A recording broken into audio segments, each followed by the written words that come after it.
Well, a very good afternoon, ladies and gentlemen. Welcome to another Flight Data Sim live stream. It's the 16th of June, 2025, 33 minutes past 3 in the afternoon. Back in X-Plane 12 in the excellent ZIBO Mod 737. Massive thank you to Mango Studios, who have just released their first ever payware scenery for X-Plane. Well known for making great sound packs of various add-ons, but they've had a go at making us an airport. So here we are in Greece, in Skiathos. We're going to be doing two sectors today. We're going to be flying from here to Bari, flights are around 1 hour 15 minutes, turn around 1 hour on the way back, so we can sort of look at the departures, the challenges of operating from such airports with short runways and narrow runways as well. Live time, live weather in the latest version of the mod, in the latest beta of X-Plane 12 with Ortho 4XP for all of the sectors as well. It's going to be fun. I am on standby today, so you never know, but my standby ends in 25 minutes, and it was an early standby. I mean, standby since 4 o'clock this morning, so I should think I'll be okay, but you never know, I might have to dash off. But at this time of day, I should think we're fine. It's a beautiful day here as well. I think it's about 30 degrees, cav okay, I think, here and over in Bari in Italy, so we're not going to see any clouds at all, and hopefully a beautiful sunset approach when we come back here. Probably going to be runway 01 here in use in Skiathos. Anyway, let's zoom on in towards the aircraft here, who we've got in chat. Well, firstly, Nathan Westhead, thank you for your continued support as a member. Hope you're doing well. Thank you very much for popping in for this stream. Alex Peterson, I hope you're doing well. Hope you three are keeping well, Sam. Thank you very much, Alex. All good. We went out for lunch today. We're going swimming tomorrow for the first ever time with our daughter, so very excited to do that. Who else we got here? We've got Lister Midnight, but I hope you're doing well. Simbear, Magnus Nielsen, who's here to start the stream as well. Aaron Hastings, hey Cap, hope you're doing well, buddy. Hasso Basso, this is going to be fun. It should be fun indeed. Thank you very much for popping in. We've got Sasha here as well. Good afternoon. Still sorting the 2024 bindings. Oh, I feel your pain. Slowly losing the will to live. If you have found it, please DM me and let me know where it is. Yeah, it took me absolutely ages to get all that set up, and I still have got to do some fine tuning for my bindings and Microsoft flights in 2024, which I have enjoyed the last few streams we've been looking at as well. Now I do also have a new aircraft for Microsoft flights in 2024 to showcase you as well. That's the I forgot what it's called. The is it Starliner? I can't remember. Oh god, the Star something or other, which we're going to be showcasing hopefully in a couple of days. I do need to have a play around and practice that before we jump into it, the new aircraft from Black Square. Peter, hope you're doing well. 62 months as a member. Thanks for your continued support, buddy. How's the little one doing? Very well, thank you. 2.5 months old nearly. Starship, thank you, Simba. 2.5 months old, and we've just been out for lunch, getting a little bit restless, but we've just upped the feed. 150 mil now per feed, and we've gone up a teat to teat number 2 on the bottles if you're interested. Aura says I completely lost all the will to live for 2024 bindings. I've had so angry at the game. I know, it's the worst system ever. Starship, it's definitely doing the rounds. Yeah, I think lots of content creators have received a copy. I've had it in my virtual library for the last few days, but I've actually, as I said, been on standby, but been quite busy doing other things at the moment as well. LUXI and XD, good afternoon, Captain. Watching from Spain. Thank you very much for popping in indeed. Anyway, yeah, massive thank you to Mango Studios for sending me their scenery. Reasonably priced. It was £12 for this, and you get a nice detailed runway, textures as well. This is their first ever attempt at making an add-on, so they they did say please be nice, but yeah, it's not bad at all. I think it's quite a nice airport to look around at as well. You've got Ortho patch available, so you can download Ortho 4XP. Lots of static objects to watch an aircraft coming, and they call this the sort of Saint Martin of Europe because you have this approach which you're going to be using today that just goes low over the road. And that's the runway news here. Who we got here? Oh my goodness me, those are some interesting looking flaps. Looks like it's a Ryanair 737 coming into Lind, coming into land. And I think the route we are doing today between Skiathos and Bari is actually operated by Ryanair in real life. But I've not flown to either of those airports. Let's see if they're going to butter it in. Those flaps, probably not. Oh, very, very high flare. Crikey, he's canned it, he's going around. Good idea, he flared at about 60 feet, correct decision. But yeah, you got runway 0119, just an NDB approach available, very small terminal car park available, and a tight apron, but a very popular holiday destination. We'll have a little bit more of a look when we come back later from Bari. Anyway, here is the ZIBO Mod 737, completely cold and dark, just the GPU plugged in. We'll jump into the cockpit, and the first thing we need to actually do is get the APU on, because it's incredibly hot here. So battery on, GPU on the bus, and electric hydraulic pumps we can turn on. Landing gear lever is down when we then check the aircraft documentation.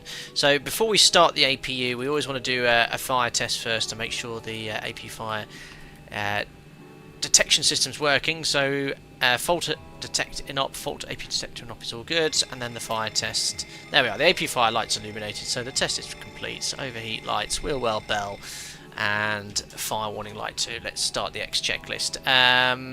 27 degrees here. Yeah, we definitely want to crank that up. So we'll turn on the APU.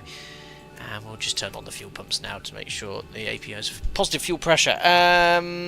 Peaches flap 140, don't like it indeed. Adam seems familiar in these streams, unbelievable. Hayden, good afternoon, Captain. Hope you're doing well. Thanks for popping in. Crazy sarcasm. Stop off in the terminal for a poke before this one. Right, I don't know what you mean by that, but enjoy your poking. Safety inspection checklist. Let's carry on here. So over here on the overhead panel, test the attend button. Operational flight plan is loaded. The weather's perfect, guys. We're going to take standard block fuel, no VATSIM event, so 6.7 tons on the fuel. So we'll go home. Fuel weight and balance, airside services, load OFP 67 requested on the block fuel, activate, there we are. So that's going to start the catering, the cleaners, and then the boarding process in the background. Crazy Sarcasm says this means ice cream cone. Maybe that's a local term. I've never heard as an ice cream cone referred to as a poke before, but there you go. Every day is a learning day.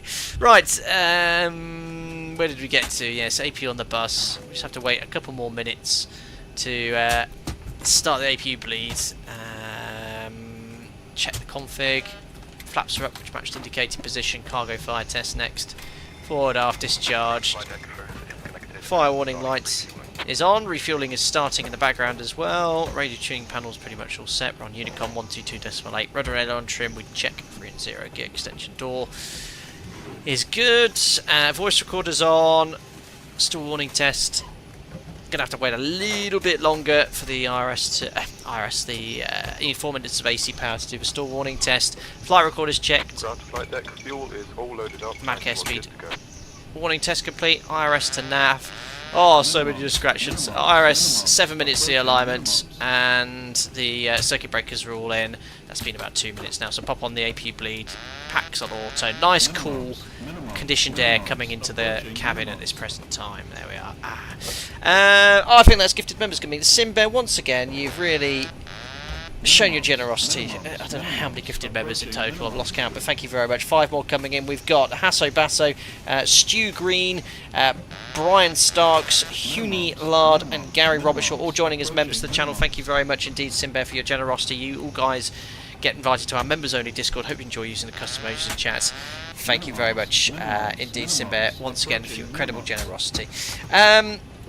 Perfect. We've got... great to see you back in Explain, St. Joseph. Absolutely. I do really enjoy using this simulator. You'll see it periodically used on this channel. Neil1411, thank you very much for your £5 donation. Very kind, sir. What have you got to say to me this afternoon? Been here a few times on holiday. Always had to stop off in mainland Greece on the way home to the UK to refuel due to weight, Rui length, Fullukt. Absolutely, Neil1411. Let me just bring up Navigraph for you guys. This runway here is only takeoff run available of 1600 metres. It's incredibly short. So yes, on a hot day, you're not going to be able to get a fully loaded 737 back to the United Kingdom if the prevailing conditions aren't suitable and you're fully loaded and you want additional fuel. Yeah, absolutely. And I've had to do that once, actually, bizarrely, from Faro of all places, because the fuel was on strike. We couldn't refuel. We only had 4 tons on board, so I had to fly over to Seville to refuel and then carry on to the UK. So these things do happen indeed. And again, we're probably going to have to use flap 25 for departure today. Neil, thank you very much for your donation, sir. Excellent. So let's now carry on with the setup. So no. Oh, there is actually ATC here, unbelievably. 123250. So we'll get our clearance, and then there's no ATIS. Well, I don't know if this airport actually has ATIS or not. Let's have a look here on the charts. Is there an ATIS frequency? Not every airport has them, believe it or not. Nope, there's no ATIS here, so no ATIS on that sim. Very realistic. So you'd get your weather from ATC. However, I know what they're going to tell me. It's just the latest weather from the METAR. So we'll just have a look at the METAR here to preload our aircraft. So 1404 knots. Actually, it might be runway 19 in use with that wind. Cav OK, 27 degrees 1016. So we can set the QNH now, 1016. And you know what? Let's get the clearance now. Craig, you love short runway ops. You can't get much shorter in Europe than this. This is incredibly short indeed. Anyway, let me grab the clearance and see what runway is in use from Tower.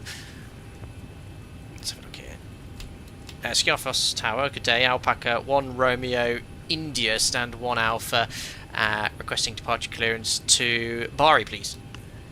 Yes, Alpaca 1 Romeo India, you're clear to Bari by the Vico 1 Echo departure runway 01, initially 8000, squawk 2012. Yes, that's cleared to Bari on the Ivico 1 Echo departure, runway 01, 8,000 feet, squawk 2012, Alpaca 1 Romeo India. Thank you. Alpaca 1 Romeo India, RIBA correct, SAV approved, call me when ready for push. Roger, we'll go Alpaca 1 Romeo India. Oh my goodness me, I've just, oh, why didn't that work? There we are, I've just alerted I just muted those alerts because that's going to go off for absolutely ages. Itch it and scratch it, thank you very much for your 10 gifted members, incredibly generous. Wow, thank you both yourself and Simbear. That's Corn Addict, Mark Shipman, Thomas Marcus and Ryan R, Mark Tams, V2 RAM, great band, CG the Degent, Radek Noonzi and Zach Nielsen, all gifted as members. Very, very kind. Thank you very much indeed for your generosity. Most generous. Thank you. Wow, right, so we've got the SID, runway 01 in use, so maybe a slight tailwind for departure, so we'll have to take that into account. The alerts have been muted temporarily, they'll come back on a timer by 2 minutes, so thank you very much. It does go on otherwise. Sounds like boarding's complete as well, I've been locked in with Jim. Let's now carry on with the checklist. So 1016, we'll set the MFRA of 1050 here, or maybe, 1050 by the looks of it. No terrain issues here, just go over the ocean, or the sea I should say, in case we have any problems. And now let's load up the FMC. So latest AIRAC is all installed, Lima Golf, Sierra Kilo, GPS left coordinates we'll insert here, go to the route page, we'll bring up Navigraph here and find the flight plan. There we are, view SimBrief OFP. So let's now have a look here. So we've got 19 in the flight plan, but runway 01 in use. That's absolutely fine. These things happen in real life quite frequently. The runway in use isn't the one that's always planned for. As we discussed last stream, sometimes you might have to take additional fuel, but either way we're going west today. So 0119, no incredibly large increase in fuel burn for one of the runways. So let's load in our operational flight plan. Alpaca 1 Romeo India, we'll activate that. I'm just going to change the departure runway to 01 and the Ivico 1 Echo departure we were cleared on. So Ivico 1 Echo, execute, and we'll put in our arrival. So we can expect ILS X-Ray 07. My operator might or might not fly into this, otherwise I've got some incredibly detailed information on what I can expect at this airport. So ILS X-Ray 07, and then an Inoxa 1 Foxtrot later on, and we can expect that straight in, execute. No discontinuities, perfect. Right, let's now complete the performance calculation. So index perf. 0 fuel weights in, 58.8. New Sky is up and running, our virtual airline utility, and we've got a full load of passengers, both sectors, 189 on this all-economy configuration. Our alternate is Naples. We need 2.9 tonnes. Our cost index is 30, cruising at 36,000 feet. We can execute that. We'll put in 36,000 feet here on the overhead panel. The elevation at destination you can find in the SimBrief operational flight plan. Here it is, 193 feet, so we'll set that to 200. And top of climb wind 328 at 16. Always nice to be back in the ZIBO mod. Top of climb ISA 4 degrees. Transition altitude, we'll just put 4001. Right, let's have a look at this performance then. This could be quite tight for departure. Thankfully, it's a short sector, so we don't have a huge amount of fuel on, like you would if you're flying back to sort of the United Kingdom, like we were discussing earlier. So let me just grab this. Perfect, so takeoff. So we need to switch that over to 01. Length meters, full length, 1628 kilos. That's our takeoff weight, 65164. We've got 65.5. We'll call it 65.4, just to include that taxi fuel to be conservative. Optimum flaps, optimum thrust, bleeds. We'll try it with on. Anti-ice will be off. Winds in 1016. Let's have a look here. Calculate. Uh-oh! No! Maximum runway weight exceeded 60.7. Oh no, we're screwed already. No. Right, the stream's cancelled, everyone. We're overnighting here in Skiathos. Oh dear. Right, I don't know what we could actually do to get out of here legally. Maximum weight is 60.7. Let's try flap 25. It's on optimum already. Yeah, not even close. I think you selected OAT instead of deviation. Oh really? We'll have a look at that later. But we're stuck here. We could lower the aircraft. That we'll do it as realistically as possible. Why is that such a performance limiting? I didn't think it was bad as that. Flat 40. Toga ascended. That is. I just want to make sure we've definitely got full power here. So bleeds. Well, bleeds off. That might give us a little bit more, but certainly not enough. So 60.7 off. Oh, it actually makes no difference. That should increase the weight, but this is the probably not the most accurate performance calculator. Right. I'm getting my real-world OPT out. If this doesn't work, well, I'll use the real one.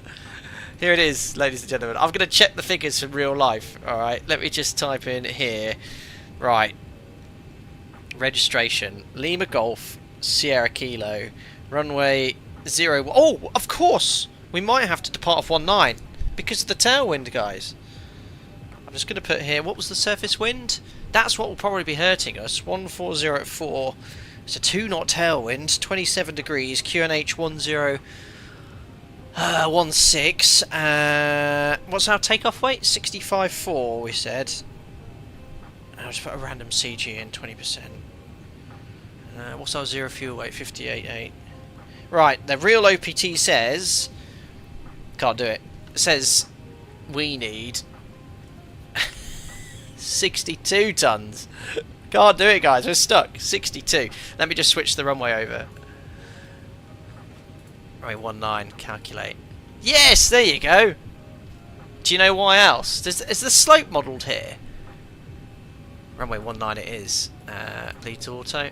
I can even do a bleed. Yeah, flap 25 full thrust. So in this case, you have to ask ATC, request runway 19. That'll be it. So... First things first, let me communicate with our Greek friend. The cabin is secured. Thanks. Skiathos Tower, Alpaca 1 Romeo, India request. Alpaca 1 Romeo, India, go ahead. For performance reasons, we need to depart off runway 19, so request runway 19 for departure and clearance, please. Alpaca 1 Romeo, India, Roger, you're cleared by the Vico 1 Alpha departure, runway 19, initially 8,000. Now cleared on the Evoca 1 Alpha departure, climb altitude 8,000 feet, Alpaca 1 Romeo, India. Alrighty, 8,000 feet. I presume read back correct. 8,000 feet. Departures. And these are the sort of operational things we have to think about every single day. I didn't quite click runway 19. I would have probably done that a little sooner. But yeah, you'll see, I think there's downslope as well. Hello, so Alpaca 6 Lima, we'll execute that. So that's in. And then we just want to make sure Ateca Avico on the flight plan. Oh, hold on. If I put the wrong SID in. Alpaca 1 Romeo, India, actually it's going to be the Vico 1 Foxtrot departure. Did I select a different departure? Yeah, I put the wrong SID in. There we go. Perfect.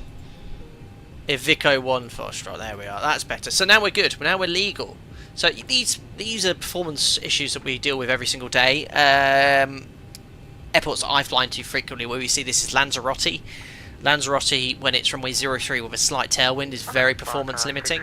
So I've had to wait for 2 hours once because everyone was landing on 2-1 with the tricky NDB approach. Or the low, whatever the approach is there. And we had to depart off that runway as well. Or the other way around. But yeah, we are.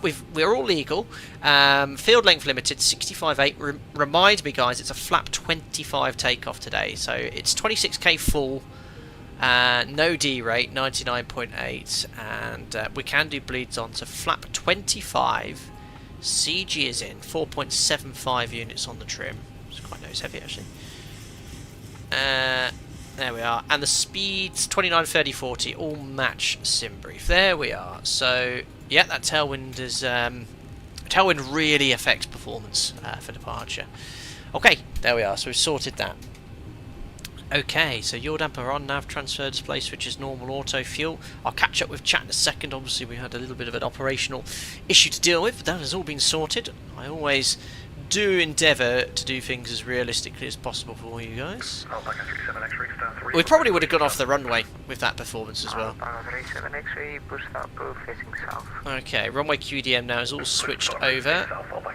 So it's now runway 19er, so it's going to be 195.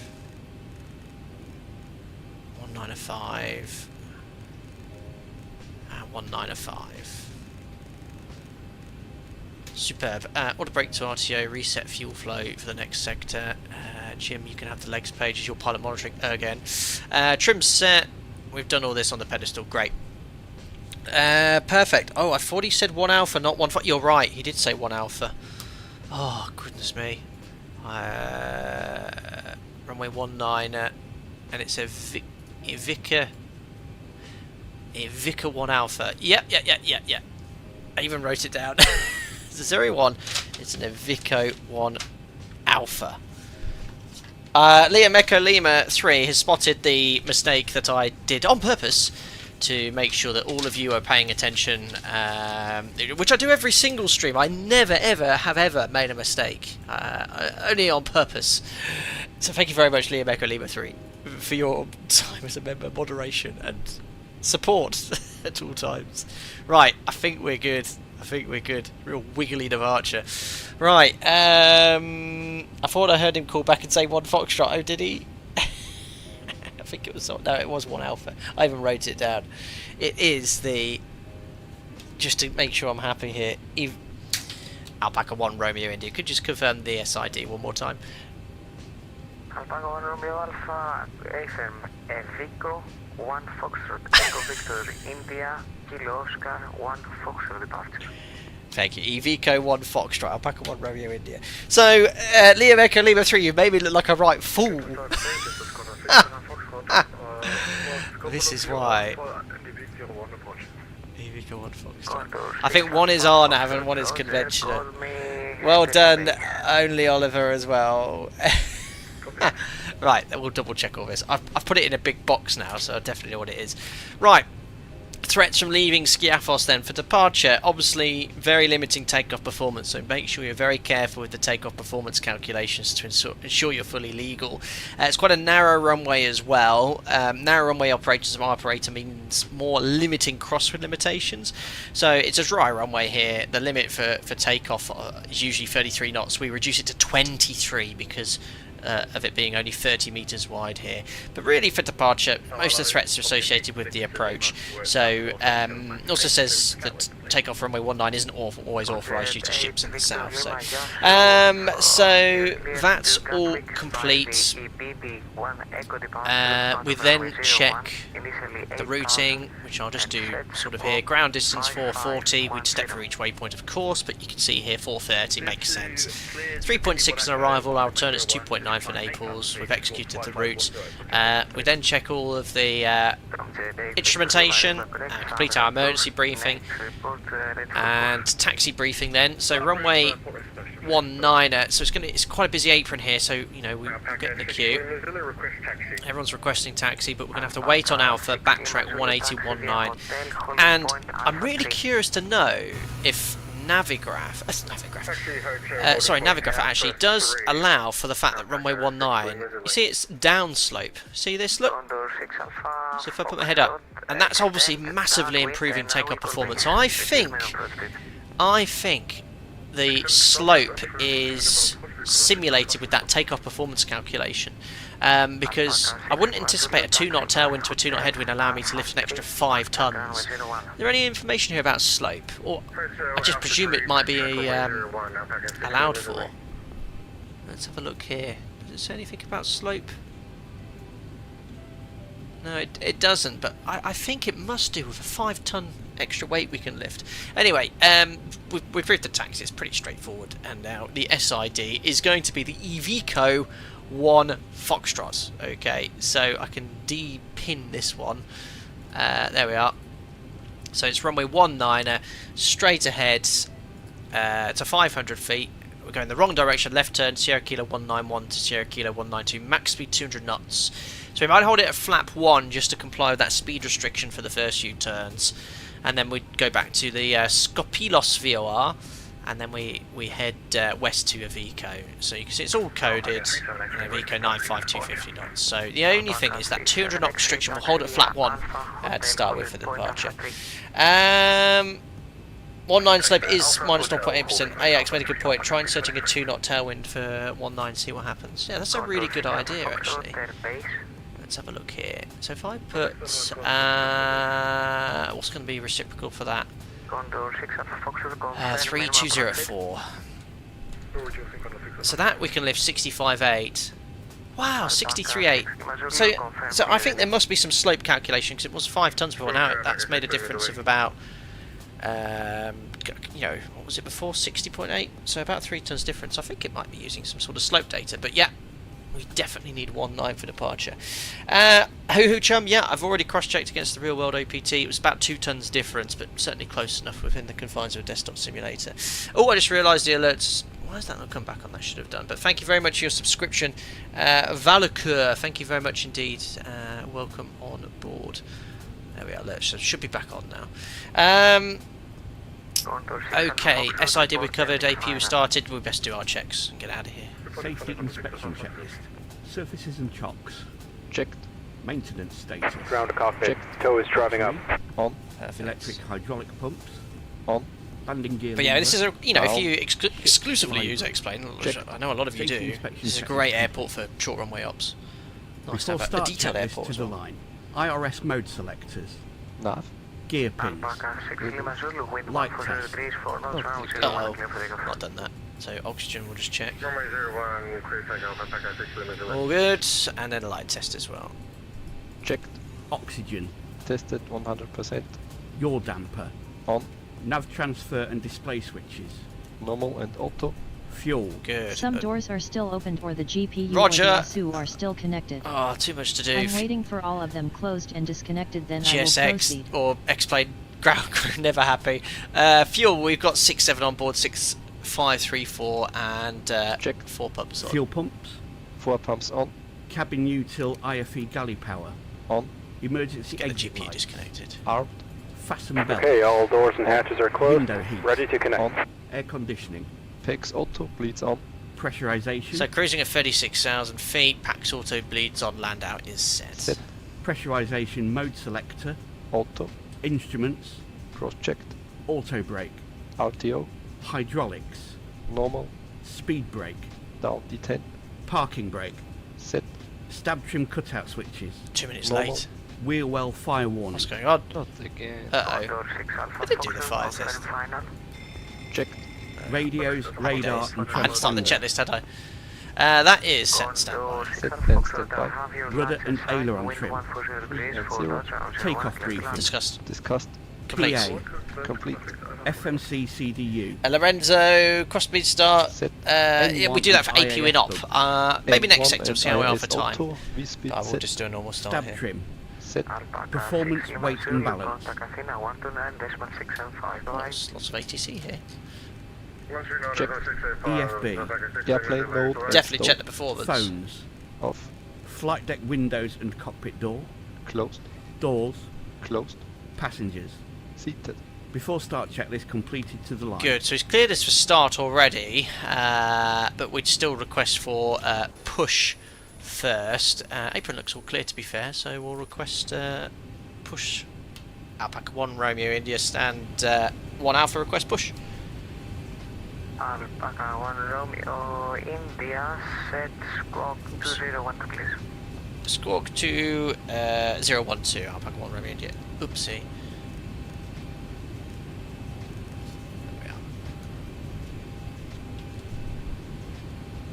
I dented it. There we are. Squawking 2012 Alpaca 1 Romeo India. Alpaca 1 Romeo India, push back approved, facing south. Push done approved, face south, thank you. Alpaca 1 Romeo. Hey, Captain, let me know where you want this thing. Oh, it's this guy, it's the Yank. Facing south, so that's going to be... Oh, Alpaca 37 camera. X3 behind the That way. arriving Condor A321, line up and wait runway 01. Welcome aboard, Captain. Toes connected, bypass pens inserted. Hacks Go and off. kill the parking brake when you're ready to park go. the brakes off. Here comes the pushback. Light them up. I forgot about this dude. Lighting up, there we are. 4 minutes late, delayed due checklist requirements. PK, Domino Mosina's on it. Cheers, buddy. Very nice. Oh, there's a Condor A320. Perfect. It's very busy here on that sim. It's a popular airport, isn't it? Right, starting engine number 2. So because it's 27 degrees outside, we'll do isolated pack start. So we can't have any air conditioning on now, and it gets really hot in the cabin very quickly when you got the sun on the fuselage and these sort of temperatures. So as soon as we have one engine running, we can use the bleed air from engine 2 to provide conditioned air to the right pack, whilst we use the AP bleed to start engine number 1. Ah, yes, I missed the ZIBO box. Superb. Alpaca 37 X-ray, report fully ready. We are fully ready, Alpaca 37 X-ray. Cycle out, entering engine number 2, 2, 4, 6, 3, 2 stable, starting 1. But before we do that, we can close the isolation valve, right back to auto. There we are, pack's getting conditioned air from engine number 1. And it just brings some cool air into the cabin a little bit sooner.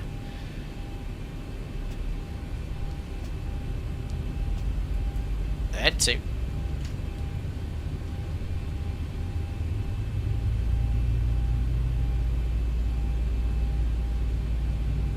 Oil pressure and 1.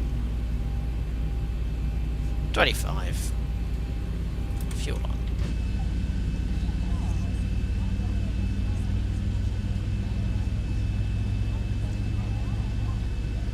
Better push base, just so solid, works really Just nicely. about done here. Go ahead and set your parking brake. Perfect. Condor 6 Alpha Foxtrot, expedite again. And we're disconnecting the tow. Give me just a moment. So the Condor backtracking, we've got an Alpaca ready for departure. Starting it out, monitoring engine number 1, 2, 6, 3, 1, 2 stable. Perfect. Do full taxi flow now.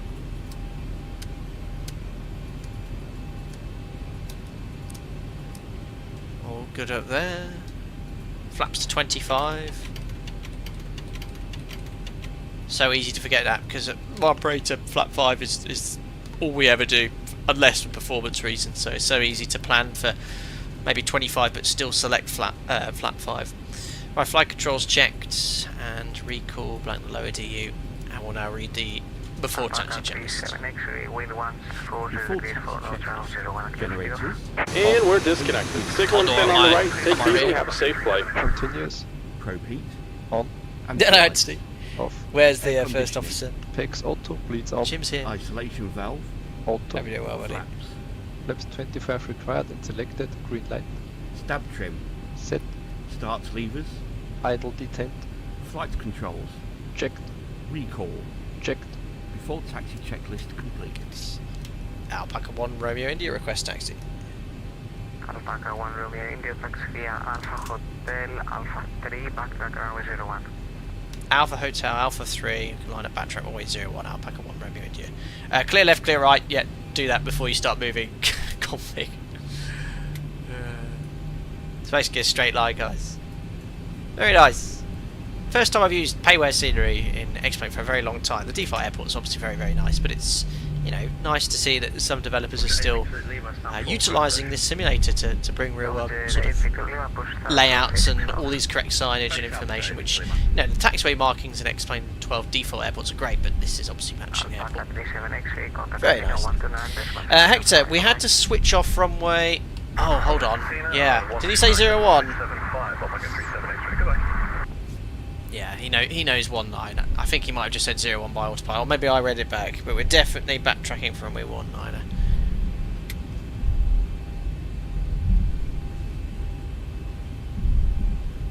Perfect. He gave you 01, yeah. He knows. It's alright, we would confirm it, but everyone's taking off from runway 19. Alpaca 1 Romeo India, just wanted to confirm that we'd like to backtrack from runway 19 for departure. Backtrack runway 01. Backtrack on runway 01 for runway 19, Alpaca 1 Romeo India. So it's got to do a bit of a sharp turn here. Yeah, my mistake, backtrack runway 19. No problem, Alpaca 1 Romeo India. Perfect. So it's very easy, and these are common errors made by controllers at airports. I've seen this happen lots of times where, so for example, they always use the same runway all the time, and then they tell you to enter and line up the runway when it's the other one in use. But obviously, because aircraft have been departing off both runways, it can just be a snip of the tongue. He knew what I wanted, I knew what I wanted as well. Anyway, we're backtracking runway 19. On an active runway, we can actually taxi up to 50 knots as a maximum. Not that we'd use that speed routinely, but it does increase your limits slightly. But we need to get the checklist below the line complete. Before takeoff, checklist to the line. Config. Checked. Flaps. Flaps 25 set. Green light. Perfect. Stab trim. Set. Takeoff briefing. So we've got Pax Auto bleeds on V-speed set for departure for flap 25. It's 29:30, 40 on the MCP. The departure is the Iveco 1 Foxtrot. Basically going to be a straight line, left turns all the way over the airfield via the Skopelos VOR, climbing to 8,000 feet. NADP2 here, and that's reviewed. Reviewed. Cabin. Secured. Before takeoff, checklist completed to the line. Perfect. Beautiful. Smile and explain, look at that. Fantastic. Who loves the ZIBO sound as well? So good. Alpaca 1 Romeo India, confirm fully ready. Fully ready, Alpaca 1 Romeo India. Alpaca 1 Romeo India, wind 140 degrees, 4 knots, runway 0, correction, runway 19, clear for takeoff. 19 clear for takeoff, Alpaca 1 Romeo India. So 30 metre runway, you've got to be really tight with your turn here. Use all of that turn circle that you can, and then full left on the tiller. And that turns so beautifully in X-Plane. Right, below the line. Before takeoff, checklist That's below the perfect. line. MCP. Set. Transponder. This. This, yes. TARA. Strobe lights. On. Landing lights. On. Before takeoff, checklist complete. Perfect. Timing, let's go to Bari.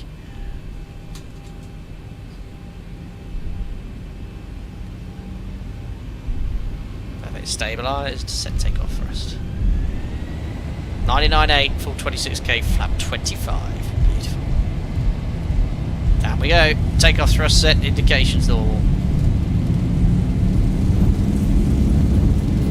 80 knots. Checked, release forward pressure.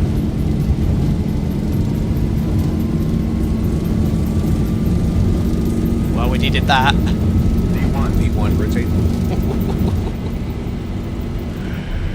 Well, there we go. Positive brake. Gear up. Oh, there we are.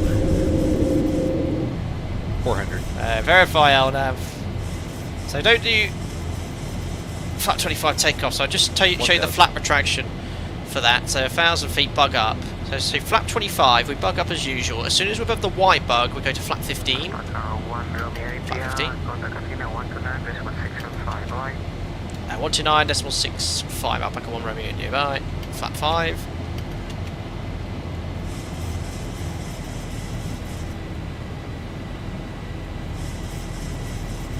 I accidentally went to 10, I think, but there we are, flap 1.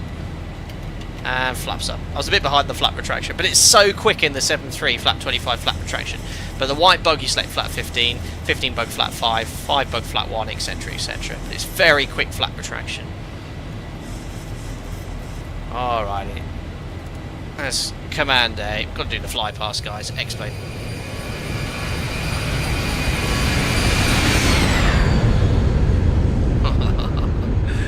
Now we've got great performance because there's no reduced climb thrust. Oops, there was actually a maximum 200 knot speed. Come on, aircraft. So what was that ATC? Free speed, yes. So remember we discussed holding flap 1 for the max 200. Fine, 289 knots.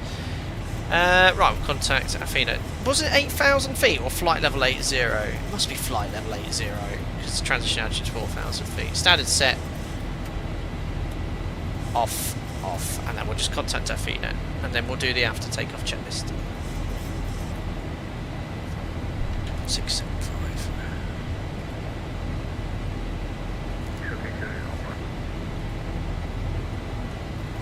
Athena, yes, that's Alpaca 1 Romeo India. We're on the Vico 1 Foxtrot passing 6,000 feet for flight level 80.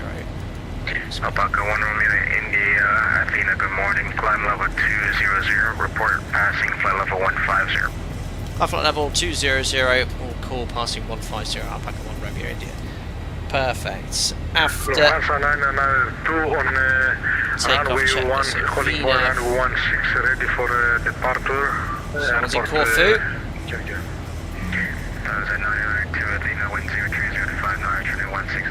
Okay, so water brake off, gear off, start switches off, air conditioning and pressurisation 2.9, climbing. All set, increase the crew. Altimeter is standard set, passing 84 flight level 200. After takeoff checks complete. So in reality I'd ask for free speed, no maximum 200 knots, but 2LM, we'll just keep that for track keeping.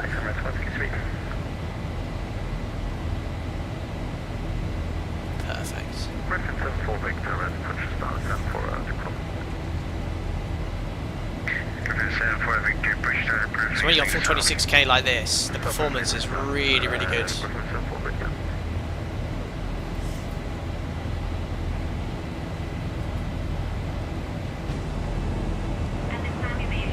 Oh, what's the cabin crew here? Beautiful. Perfect. Tony says, what did the flashing 8 mean in the speed window? Did we have that briefly?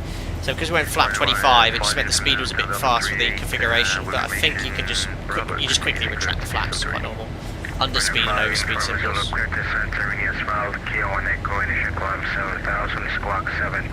Just realised past flight level 100. We are climbing.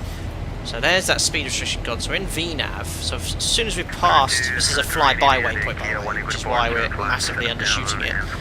And it will accelerate to 250. So passing 127,200 pre-cruise checks. Just turn down. Fancy. 4 pumps on, lights off, APUs off, pressurization 4.5. Set. Release the passengers, recall, checks and clicks. You don't need the NDB. We've got Sierra Kilo Papa active. There's Skiathos Airport.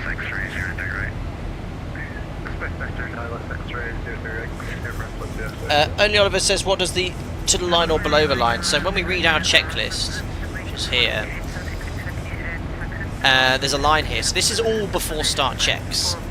Before start checklist to the line is just we use it on our operator to say, look, get the aircraft configured, ready for engine start, and then below the line we get our start clearance and we just do the checks below the line to finish that checklist, and we have it for lining up on the runway as well.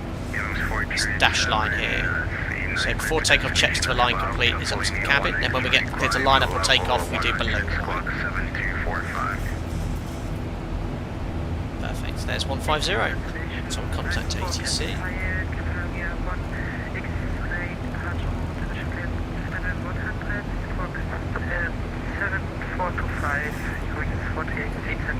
Beautiful.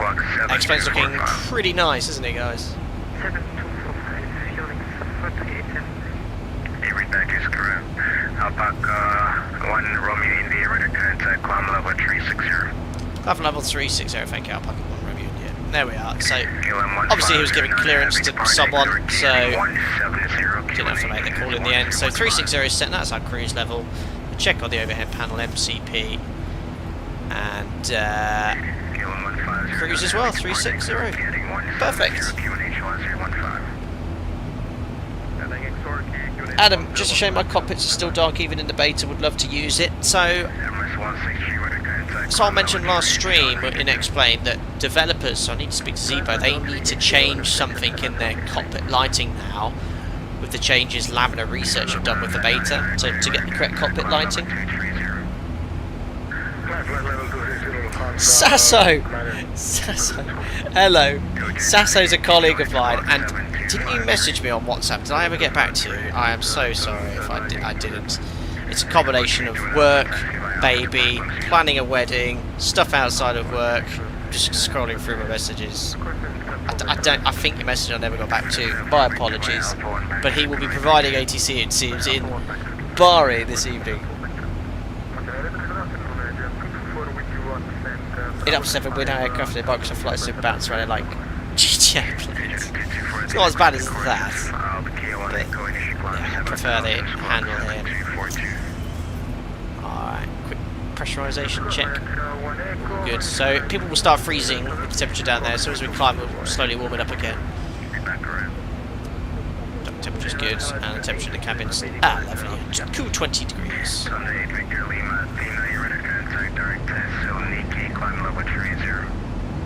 So routing then, running westbound, overhead Athens, and then we just cross into Albania. We're still in Greece there, but Albanian border's over here, just to the north of Vlora, then over the Adriatic. To Bari, there we are. Hour 15 minutes.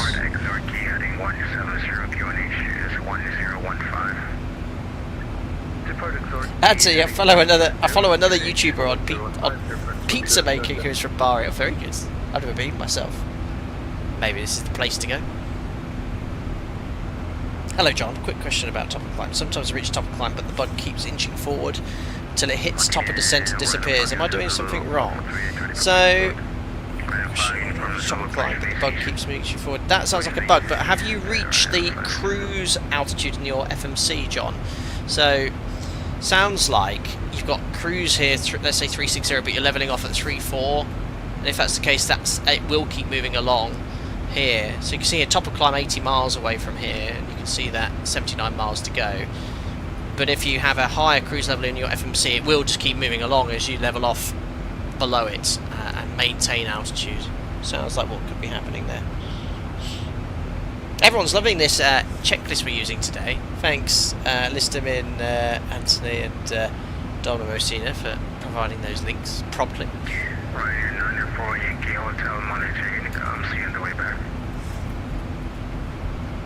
It's very busy here on Vanson this evening. There's no events or anything.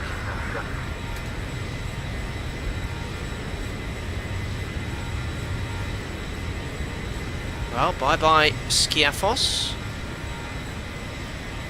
Just behind us now. Here's the island. So we took off from. We're on our way. Hello Lynn, Athens always busy. Hi from Centre. Thank you very much for the great evening of ATC. So could you simulate a crew change in Bari to see the steps taken and explain what the new crew does that take over? Well, it's pretty much the same I do every single stream. So a new crew would essentially take over from the crew and leave the aircraft configured as it is, but as an additional they just do the full checklist. That's pretty much it. I do that every 2 sector stream pretty much.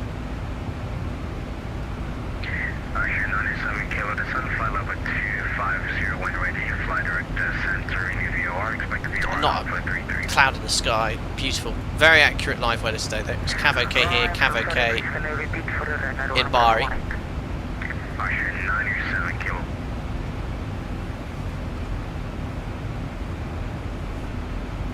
I'm about to fly over Alpha Golf Hotel. This is severe cab, okay. Just get that down the weather actually, destination. Yeah, so I'll be runway 07 ILS, cab okay, 30 degrees, 1014. I've been quite lucky for my streams recently. I've always chosen quite nice weather.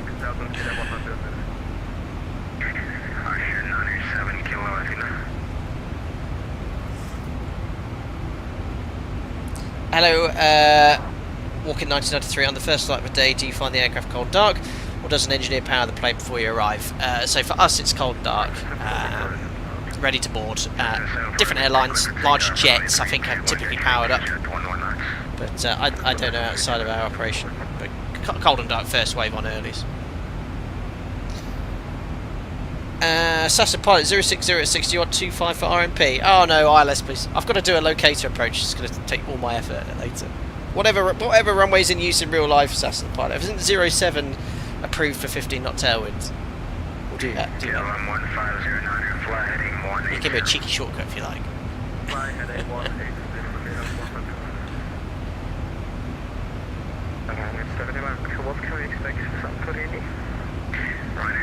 ATM on New Sky today? Absolutely. New Sky is up and running, logging our flight as we speak. There we go.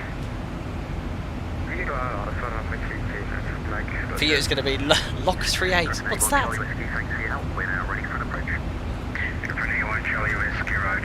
You'll put it in my leg. See it straight in, but that's all good. We'll do this one. Visual approach, circles line upside down. Michael, long time no see. Mr. Benaga, hope you're doing well. Expo, isn't it, in Providence this weekend? I'm unfortunately not going. I'm going to undisclosed Canary Island destination and Menorca.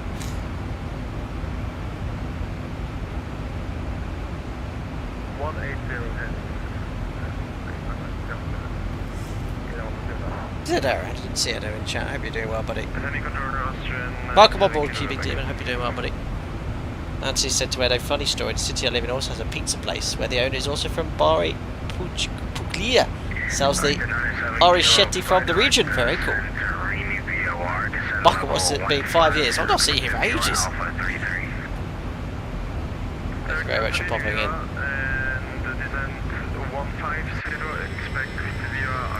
Beautiful ortho here.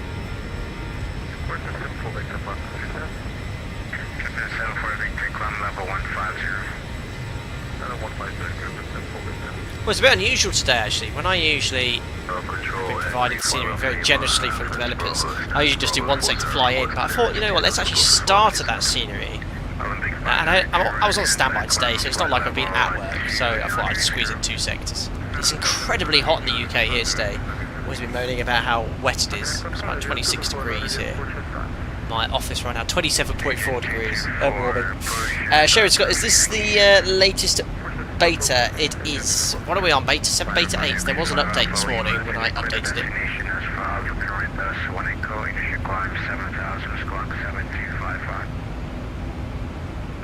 Kibbing, no, this is Magnum. Mango Studios' first ever scenery. They're of course known for making sound packs. Welcome, Lee JC. Hope to catch the second sector home time for me. Awesome, thank you very much for popping in. Hopefully we'll see you there.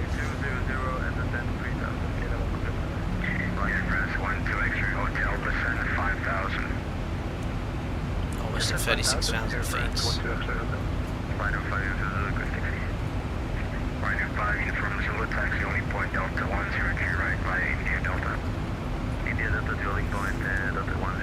Lovely. Tell us how long we've been doing flight sim for. I know, a long time. Joshua, oh, 38 there, where you are. Where are you? It's 38 off. It's like the Middle East. That is hot. In fact, just keep hydrated. Just grab my bottle of water which is behind me. There we go. The ref! Oh yeah, that would be hot there. Yeah, they've been very hot in Spain recently.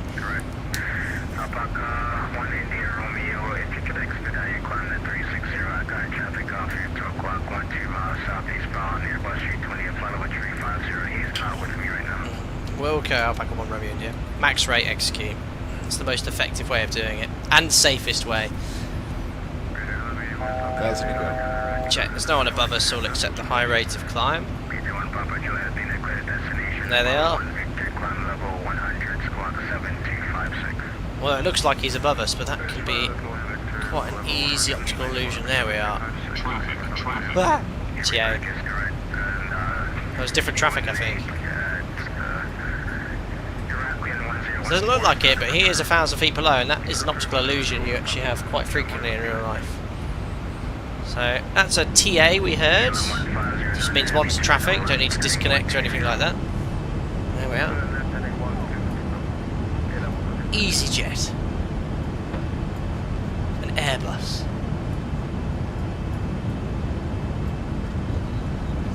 They're off to my right side. Excellent. We're back in VNAV. So there we are, 360, 200 miles till top of descent. We can relax. So the rest of the routine. There's Corfu. That's an airport, one of my favourite destinations. Flights in real life. Josh, you're hiding away in the air-conditioned room. I'm meant to be flying, but we have 37 degrees for solos. So dodged a bullet there. Oh, that was the same when I was in Arizona. I think the limit was 40, but 35 they sort of said, look, if you don't want to go, you don't have to. But at least Arizona's a dry heat. I think it's pretty dry in Jerez though, isn't it? Taylor, have you had to deal with RA in real life? Yes, I have had one RA. Well, two including as safety pilot, that's when you count. But one as captain. In España.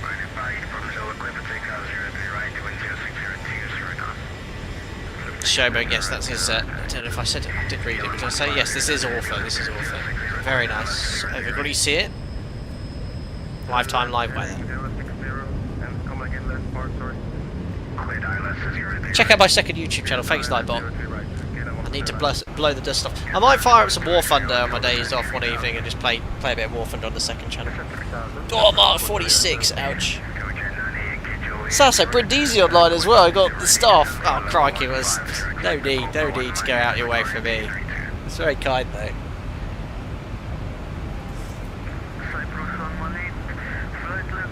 Hello, Graham. Have you ever taken delivery of a brand new aircraft? I haven't. However, I'd love to. I'd love to do it a couple of times, no more. I think the people that do it at our parade do it all the time, and they quite like to actually not to do it, but or do some more line flying. But I'd love to do a delivery flight.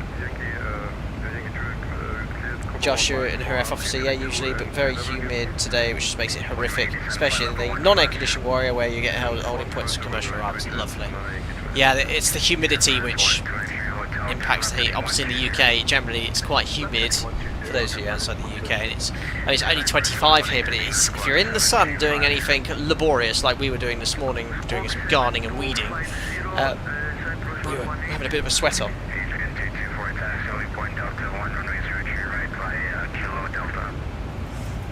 This has been your protocol. Order new planes every week, can they? Well, there is a large order, so when they're available, then I'll pick it up. Huge Chub, you've spoken about the Captain RA, but can we have the story of the safety pilot RA? Ah, yes, I've mentioned the Captain one, haven't I? That was in Spain. That was when some circuit training was taking place when I was in my old base years ago, and there was a light aircraft that wasn't where it was supposed to be, and it just generated an RA, but we just actually kept climbing. But that was over 10 years ago. Can't really remember the exact ins and outs of that. But I was on the radio and just said, oh, TCAS, sorry.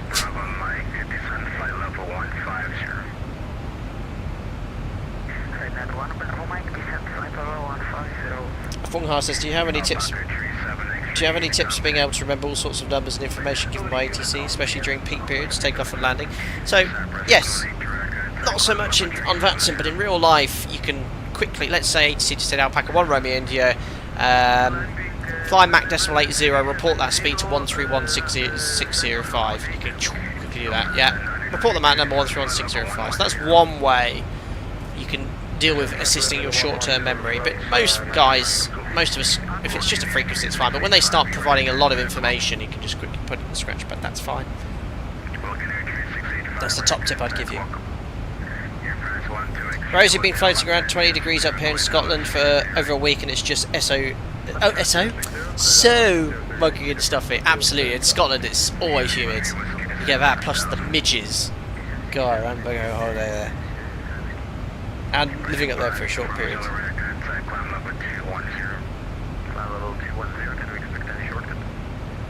Oh, Jim, yeah, it wasn't that exciting. I can better remember. That.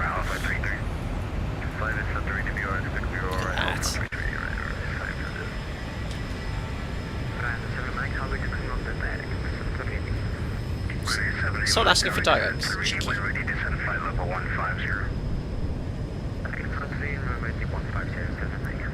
Philman says I flew Vatsim into Sydney yesterday and it was so hectic. 200 heading, 210 knots, 3,000 feet. I was yelled at for messing it up.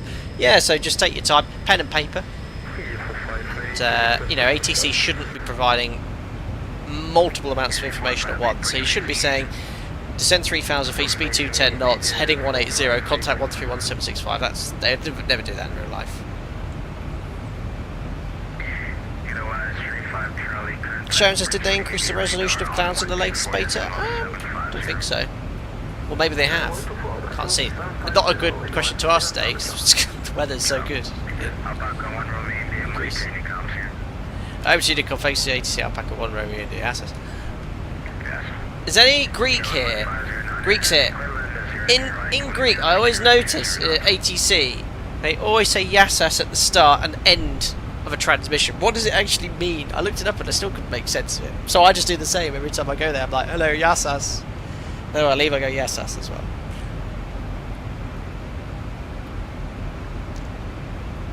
Hello, ATM 11. You might have answered it before, but do you have to request descent before top of descent, or does ATC know when you have to start descent? So ATC doesn't know exactly where we like to descend. So typically approaching top descent, you just request descent. Sometimes, just for airspace constraints, the top of descent that's calculated is quite close to where they anticipate you'll descend, so coming up to restriction they'll simply say, yeah, Alpaca 1 Romeo and you descend and fly level 250 level, whatever, Yankee November. But otherwise we request it. Anthony, thank you so much. Did you ever get an RA while she sold chickens? No. Let me think about that. No. ATM 11, thank you for answering it. Don't worry if the question's already been asked. I'd say the majority of questions asked have been asked in the 6-7 years I've been streaming, so no problem at all. Always ask any questions you like, guys, within reason, and ones that you know I can answer. Showmake, the clouds, the haze, the colours, the scenery look more realistic to me than Microsoft Flight Sim 2024. I think 2024 close to the ground now is pretty epic, but that is sensational.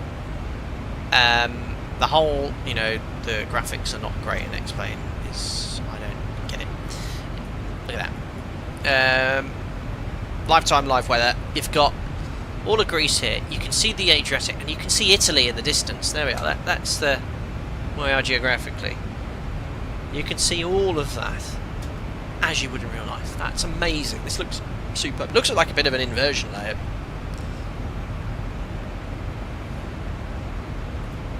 Very stylish.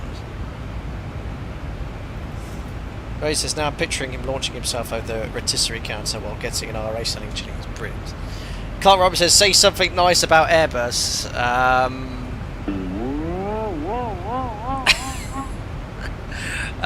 It's got a tray table. Fungahover says, the issue with Microsoft Flight Sim 2024 is unfortunate you have to load in details, and also it's the control bindings are just make you want to pull your hair out. I don't have much hair left, so yeah, every aircraft I fly, and I'm going to be trying the Black Square aircraft. Oh god, what is it? Starship. I'm trying to find the email from just right now. Starship, the Black Square Starship. I hope it doesn't require lots of bindings to be set up. But I am looking forward to fly that add-on. Now, Black Square aircraft, I've not flown a huge amount of them. I have flown their Duke before and I was very impressed. So I'm really looking forward to sort of getting to speed with that aircraft. Plan, I hope, is to stream that Wednesday afternoon or Thursday. But I have had requests from Just Flight, don't please just jump into it and stream it, just learn a bit of the basics, which I always do anyway. I'm not a fan of just acquiring aircraft purchasing or having one provided and then just streaming it straight away. It's nothing worse than you see me go, which I will do a little bit, but at least I hopefully get you from A to B.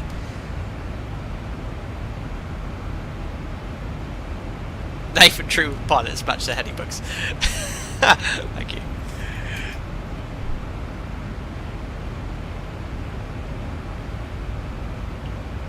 Michael had my first max flight yesterday, cruising at 280. Didn't realise I signed up to fly on a rocket. Oh, amazing. Yeah, it's performance, low altitude is fantastic in the max. Alright, says I don't believe whoever designed the control system for 2024 has ever played a game before. It does take some setting up, that's for sure. I have a question. Never asked Dash 8 or ATR. I think the Dash 8 for me. I think the ATR. I think that's just because I've flown the Dash 8 more in the desktop simulator. The ATR. I've not flown that aircraft recently. Is the ATR working or ported over nicely into 2024? The Local Legends one? Because I do have access to it. Because that would be a fun stream to do. But yeah, I'm looking forward to flying the Starship. It reminds me of Tron. I've had a look at this add-on. It's fantastic. But someone suggested flying it over the Alps I saw in chat. That would be a nice route. But I don't know. I might take it to I might go to the United States. Obviously, that's where it was built.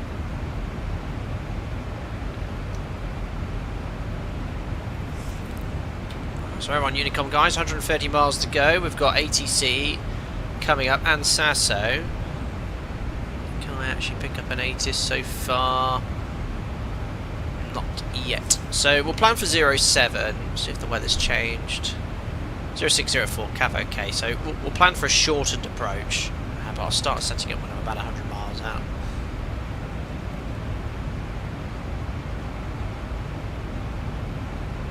Crazy Sarcasm V1's done a few streams in it, seemed passable. Think had one crash in the ATR. Okay. If you go too far from the FMC route, it crashes to desktop. Fantastic. I'll probably wait for an update, guys. Also, who here watches V1 Simulations? Fantastic streamer, but I do have to comment on something. He left a comment on my last stream, which was very cheeky. Commenting on my 727 landing rates. Let me find said comment here. Cheeky bugger. Saying V2 in the 727, which I'm just getting the stream for here. Have a look at this. Commenting on my landing rates, which I have commented back on. However, I went on his last live stream, which I don't think actually was it his last live stream. I think he flew the MD-80 and he crashed it. So banter goes back. I'm yet to comment on his channel, but he crashed into a mountain in IMC, which I found very amusing. I have not had a single hull loss in all of my streaming. I have an impeccable record for Alpaca Airways. Doesn't count the one time I crashed in I think it was a Seneca, messing around. But if you could go over to his stream and comment, it'd be mostly appreciated. In fact, I can show the video if you like. I need to drop him a DM. So, what's going on? Yes, MD-80 into Colombia, flames out into a mountain. I heard. Well, I saw. I witnessed. Where was it? Yeah, well, I was in Colombia in the 7.2, an even more challenging aircraft in IMC. Albeit my last approach was sketchy as hell.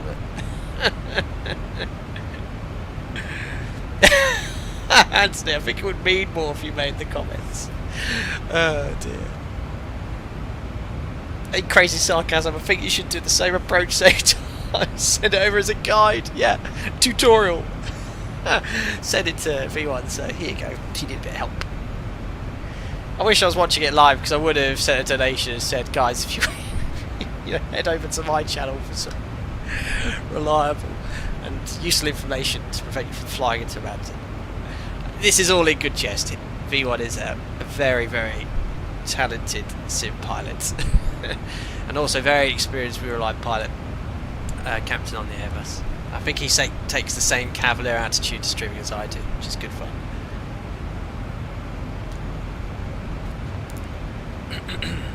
Clip it. I will clip it and share it. But yeah, go check out V1 if you haven't heard of him. Subscribe and have a look at his MD-80 stream.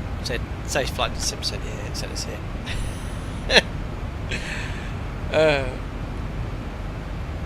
Right then, what do we got here? 106 miles. Hand over control to Jim. Let's start setting up for the approach. So 250 below 100, execute forecast. We've got out constraint to Bravo Delta 428. Okay, usually it would say not out constraint, a message along the lines of basically saying this is going to leave you high. But we'll have a look at that in a second. Fetch the winds and the QNH. We can preset here as well at 1014. So we'll load in the winds. Great, winds are in, QNH 1014. Executes. Runway 07, so fixed wings runway 07, 10-4. 3 times height, so 36,000 feet, so 108 miles, roughly from top descent. So we'll start our descent. Now you'll see the top descent a lot later. That's because we're landing on the reciprocal runway, so that we can anticipate. Anna Logo says, no comment on my question. What was your question, sir? Scrolling up, scrolling up, scrolling up. Hi, I have a question regarding the SimWorld. I've always find it hard to read the smaller displays. I've been in real simulators, did not have a problem. How do you cope? What monitor do you have, Anna Logo? I mean, I've got 27-inch 2K monitors, so for me, when I'm looking at my screen, you know, that's what I'm looking at directly, which is exactly what you're looking at on my screen. For me, I don't have any issues. I think it might be as simple as maybe having a look at different monitor options. I should get my legs. And see what works best for you. Maybe you have an older monitor, 1080, not a 2K. Not sure, but hope that helps. 3 times 32. Okay, what resolution though? That might help you. Anyway, I'll get back to what I was doing. Sorry I missed your question. There's a lot of people watching. We've got 300 odds, so I do my best. My apologies for not catching every single one. Anyway, let's look at our arrivals. We're going to be flying an Inoxa 1 Foxtrot. So, which restriction was it not happy with? Can't remember now. So these 90 above restrictions, it's sort of like a point merge. However, this 110 then turning downwind is going to leave us quite high. So let's have a look what we can put in here. So Nexa or Nezca level at 90. So what I'm going to do is just plan for a shortcut.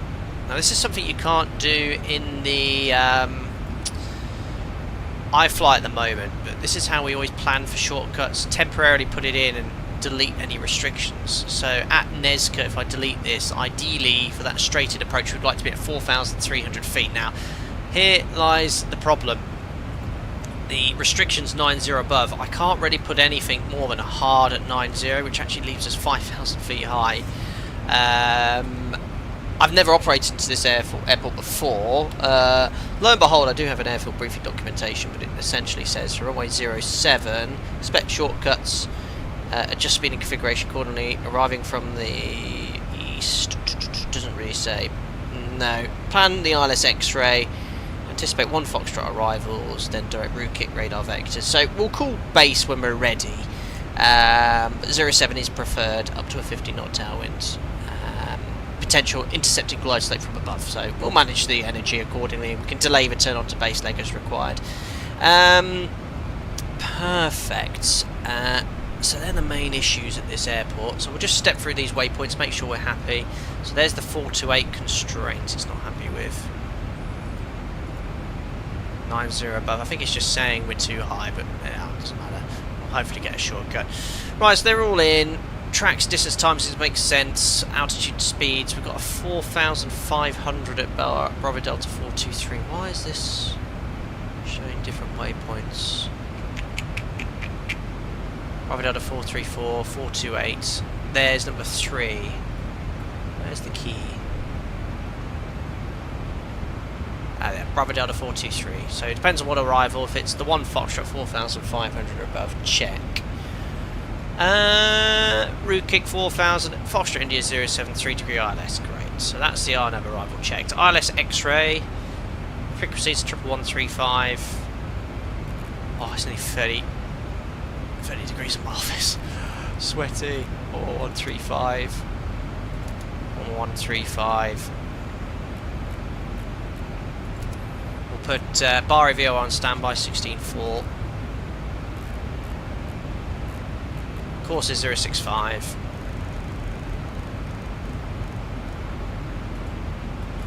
065. Minimums for the Cat 1 ILS 393. I've got a ding dong.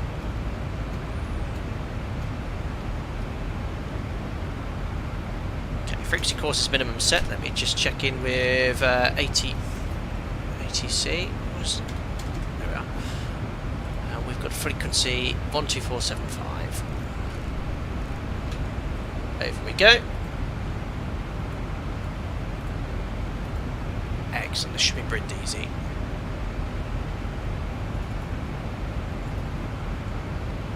Perfect. Brindisi radar.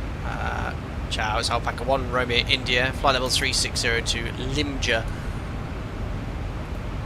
Alpaca 1 Romeo India, Brindisi identified. Clear the Noxa 1 Foxtrot arrival. Proceed direct Bravo Delta 859. Direct Bravo Delta 859 for the Inoxa 1 Foxtrot. Alpaca 1 Romeo India. Perfect. Execute. What a shortcut. I'll have available. So when it's very quiet, get great shortcuts like this. That's taking me directly to intercept downwind. Superb. Big chunk out of the arrival and the rest of the routing. Great. So new top of descents a little bit further along. So, frequencies, courses, minimums, MSA, highest to the west 4,000 feet, and we'll get vectors in via route kick on the extended centre line, which is coded 4,000, then the Foxtrot India 07 at 8.9 DME, and down we go. Go around and push Toga, go around flat 15 sec, go around first positive rate incline, gear up 400 feet. LNAV, climb at 065 to 3,000 feet until intercept radial 068, slight right turn and smell, hold.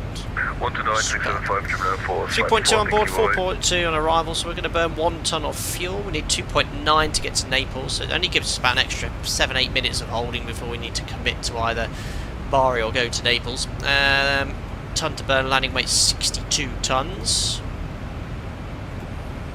So we'll look at runway 07 here. So, ooh, Echo, ambitious, yeah. Oh, it's going to be Charlie. Charlie, and then onto the apron. Simple taxi here. Yeah, I'm going to cut the brakes. I'm going to definitely have to cut the brakes in Skiathos, so I don't have to waste that. So let's have a look at the landing performance. So 07 weather's in, flat 30. Let's try it. What about 2? So actual landing distance factored 3,089, 2,400 more likely what we're going to get.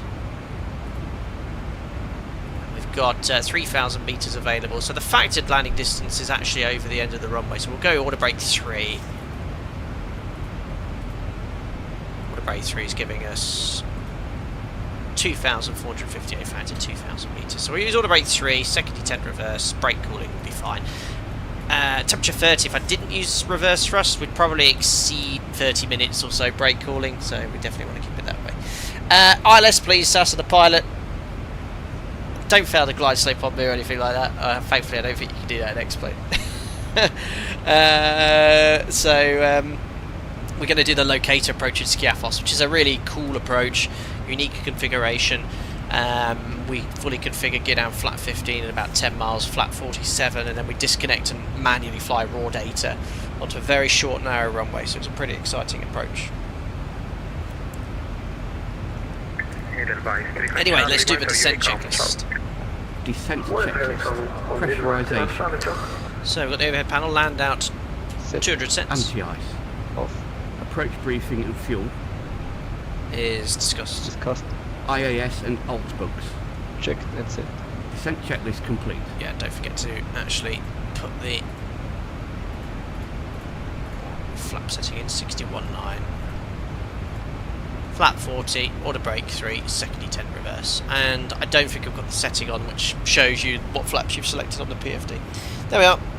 Adam High Captain, just a question. If you're flying in busy airspace and you begin flying down a star and then agency tells you to change stars, how do you manage the workload of reprogramming the SMC on the flight? Great question. That's why there's 2 of us. So pilot flying for the sector would probably hand over controls to pilot monitoring to allow them set up and select the arrival. then ATC would route you to a convenient waypoint on that arrival. Once the pilot flying is finished briefing that new star, hand over control from there. Happens more often than you think. Busy airports, Barcelona, Madrid, they like to change your start very short notice. 1 Romeo India, descent flight level 250, rate 2000 feet per minute. Descent flight level 250, 2000 feet per minute. Alpaca 1 Romeo India. So 250 checked. Now, two things you do here.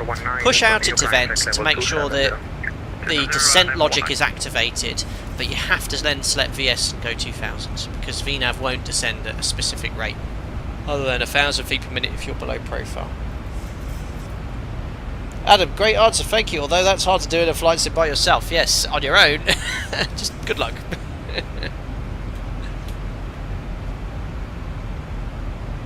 Joshua, do you ever do raw datas on the line with other approaches for practice, or is it a bit of a no-no? It is prohibited at my operator, so no raw data flying, which I fully understand and respect with fare-paying passengers on. But every 6 months in the sim, opportunities are given to practice raw data flying, not just approaches, sort of things like visual approaches, downwind with no flight directors. ZIBO, what's raw data flying? It's this. There you go. So hand flying with no flight director guidance.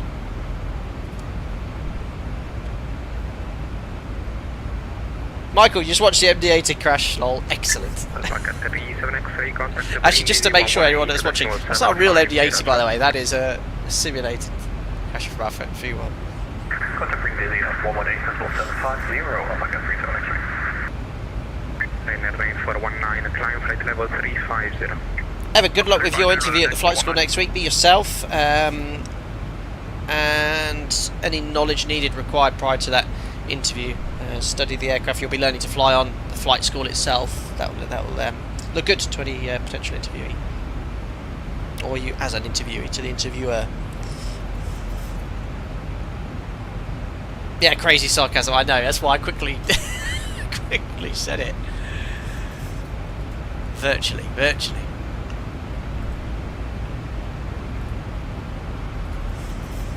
There we are, guys. Fantastic shortcut from ATC direct to Bravo Delta 859 over the Adriatic, and there is the foot of Italy off the left-hand side. I'll be flying. I've got a Corfu on my roster in a few weeks' time, so I'll be flying very close to this neck of the woods. Yes, I know, Michael. So I didn't think, what's flight data sim on about? Cody, Captain, do you have specific FOs you enjoy being scheduled with? What makes a good captain for FO for CRM? Excellent question. I have everyone in my base I've flown with are good guys and girls. There's no one I go, oh gosh, I'm not looking forward to flying with them. When I was an FO 10, 15 years ago, there might have been a captain or two, let's say old school, but nowadays there's very few, if any, characters like that. Certainly not my operator.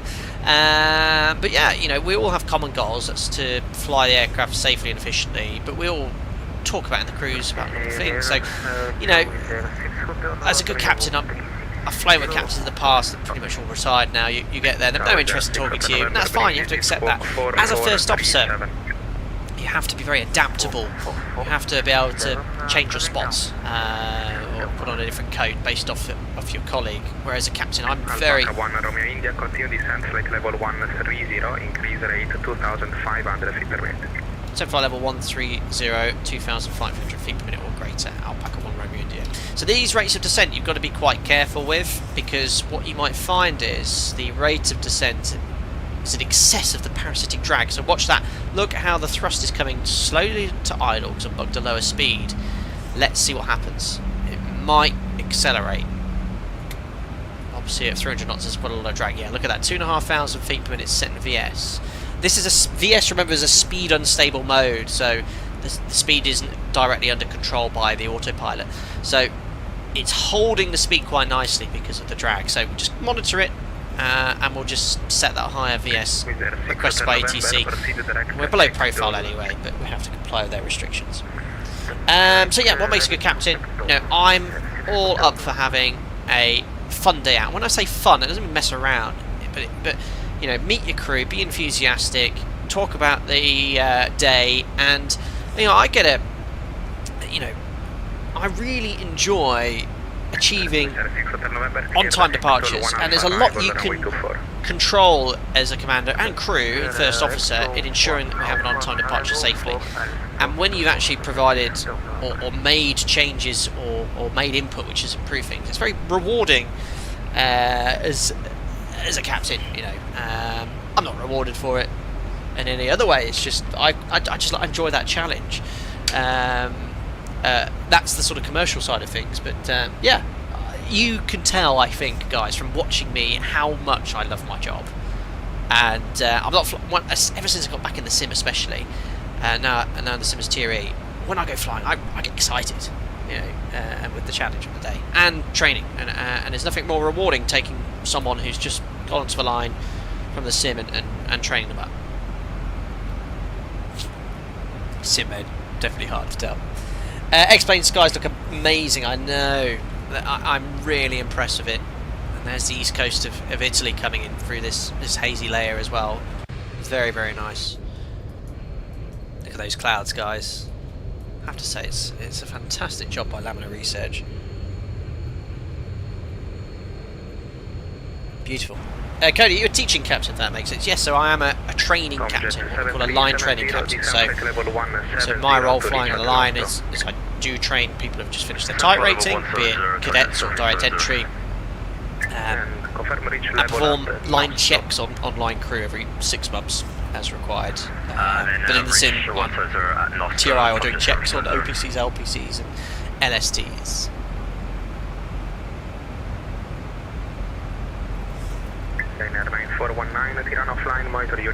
So again,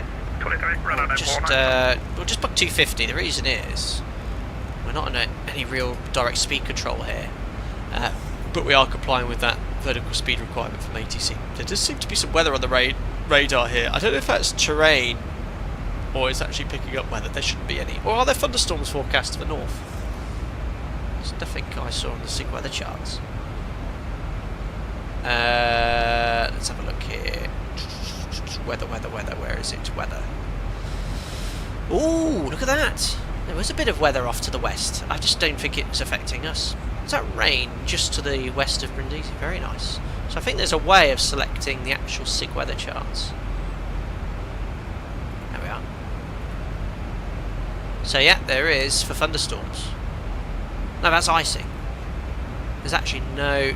Look at that. So you can see here CB Sigma. There's a lot of thunderstorms to the... Alpaca 1 Romeo India, report your rate to Brindisi 118.750. Ciao. 118.750, Alpaca 1 Romeo India. Wilco. Ciao, ciao. Alright. So yeah, you can see the CB... You can see the forecast. But then you've got... you can see the weather here. But there's no CB's forecast there. There's a little bit of precipitation and the odd CB here. But those will be thunderstorms over Venice way. I'm sorry, you didn't even have the map up. There you go. Very nice. Right, I better contact Sasso here. I think Sasso's on tower. Yeah, okay, it's approach. Hello, approach Alpaca 1 Romeo India. Descending flight level 130, 2,500 feet per minute or greater. Inbound Bravo Delta 859. Alpaca 1 Romeo India, Brindisi identified. Continue descent at assigned range to 5,000 feet, QNH 1014. Expect ILS X-ray, runway 07. Descent 5,000 feet, QNH 1014 at the assigned rate, ILS X-ray 07, Alpaca 1 Romeo India. Perfect. Alpaca 1 Romeo India, just make sure assigned rate until level 100 and speed to 50 maximum below 100 at best rate, please. Best rates until 100, speed 250 knots or less by 100, Alpaca 1 Romeo India. So the only way I could do this is bring a speed brake, so I've got to keep this rate. So I'm going to use a speed brake now and start bringing the speed below 250 knots. And this is an unusual configuration, vertical speed with speed brake, but the mod is as solid as any add-on. It's dealing with all this as realistically as possible. Oh, a little bit of precipitation, 12 degrees. And there is Italy. Humid. Alpaca 37X, descent 3,000 feet, Ortho looking beautiful. As soon as able, speed to 10. This Navigraph utility is so powerful. Down to 3,000 feet, Kevin, of course, now UFOs are getting in the streets of stories and pictures of your doors, I know. Well, all the cabin crew I know pretty well at my base, and every time I fly with them, they're like, Sam, show us, baby. Sorry for the trouble, now we are ready for copy the clearance. Okay. Fully 200. Very low on profile, but we're hopefully going to get a decent shortcut, so it's all if you're good. able to take it, it's runway 31, and the wind is 120 degrees, it's not able to accept. Alpha 4XP Adam. I've heard of auto-ortho and this map enhancement thing, but I'm quite happy using orthos. Just check the tiles around the airports before a stream.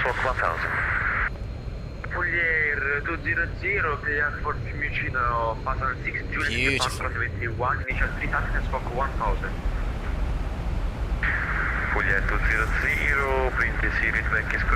Good for a cheeky shortcut here, but we'll keep all the restrictions in the FMC, except we have been cleared under radar control to go below 90. So we want to go. What we're going to do is just at around 105 is go level change. That means the aircraft's going to pitch for the speed and ensure the 250 knots below. So level change. Now the aircraft's pitching for 250 knots, so you'll find that the rate of descent will decrease, and now it's pitching for this speed. Level change is a far safer, let's say, mode than VS, or easier to control. Yeah, I've heard about this walk-in with X-Plane map enhancements, even with tiles around sort of your airports, because that's the problem with Ortho. Sometimes it can mess with the runway slope. Right, post-cruise checks, fuel, 4 pumps, lights, and angular bank.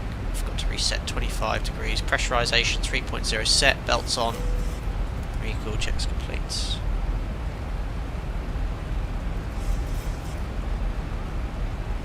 Alright.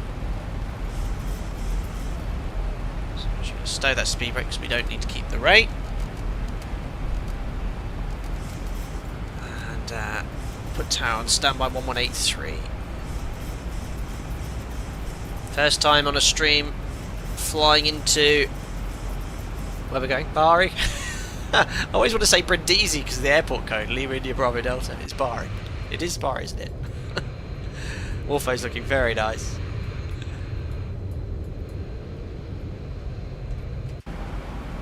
Airport should be coming up on the right hand side. Can't quite see yet, a bit hazy.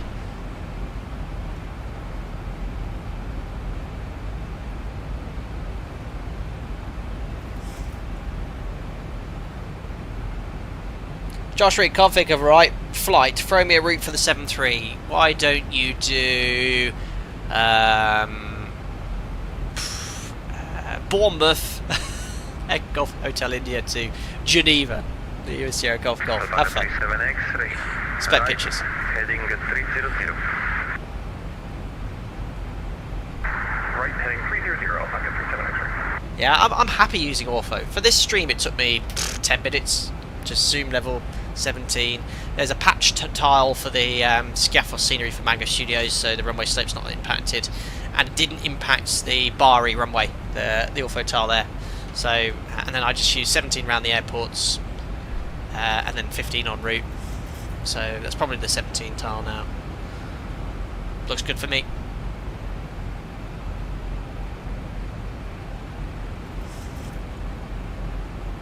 So it looks like we're incredibly low on profile, but remember, we're not going to go all the way out there. It's great to see that weather depicted in the sim, though, on the weather radar. Although the paint, the way it's painted isn't quite right, but it's better than nothing. Right, one to go. Flying heading 275. Radar heading 275 degrees, Alpaca 1 Romeo India. So now I'm going to... Alpaca 1 Romeo for information. Vectors for ILS-X-ray, downwind 07. Vectors for ILS-X-ray 07, downwind, Alpaca 1 Romeo India. So now we're under vectors, I can start messing around with the FMC, building something which is going to be representative of my track flown. So what I'm going to do is, after that NISCA, put Foxtrot India, execute, there we are, and we'll get rid of the get rid of these restrictions as well. That way now, VNAV is actually providing me a far more realistic path based off what we can anticipate. I might be even expecting a further shortcut, not going all the way out to Nixa. Baga 37X, right heading 040, clear ILS X-ray runway 07, report established. Right heading 040, cleared ILS X-ray on response. Tied at the airport. This airport is in the game world of airports. Oh, is it? I've never heard of that game, but cool. Alpaca 1 Romeo India, speed 230 knots. 230 knots, Alpaca 1 Romeo India. So 230. Just really shallowed off that VS. Try and do some sort of descent. Walking a preliminary report of the Air India crash states it was the captain's seat sliding back. Really? While he still had his hand on the thrusters. Are you... I mean, I'm not questioning... I'm not questioning you at all, Walking 993, but where did you find that information from? I don't... There's been so much tosh that's been spread. I've had so many texts, emails and phone calls from friends, followers and all sorts. My input is, don't know, until the official report's out. You can only speculate.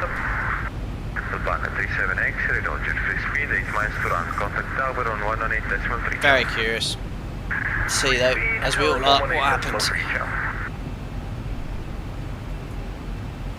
Anyway, we're downwind. Where's the airport? Jim's eyesight's failing him. Jim, where is it?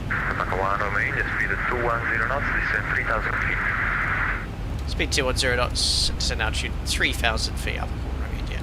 Set 3,000 feet, VS. Down we go. Good afternoon, Volta 1 Zulu X-ray passing 2,300 for 3,000. Actually, we'll go level change. Volta 1 Zulu X-ray, frequency chow identified, climb flight level 130. Yeah, this whole thing about rat being out as well. Has that been confirmed yet? Or is that just... Oh, I'm sorry, explain, look at that. I didn't look at... You can see the sun in the distance where there's no clouds. That's so cool. Very nice. Vertical speed. Volta 1 Zulu X-ray. Keeping it nice and tight here, but it looks a bit... Second is direct point, Volta 1 Zulu X-ray. Yeah. X-ray, it's Yeah, I believe that. Romeo Alpha. Direct Volta 1 Zulu We'll talk, guys, we'll talk about it on the way back. Talk about it on the way back. But stick to reliable sources, Av Heralds, the block 180 knots, Alpaca 1 Romeo India. Stick to reliable sources, Blancolirio channel, Av Herald, official reports. That's the only way you're going to get the correct information, not some Facebook post from an inverted comma aviation expert. Yeah.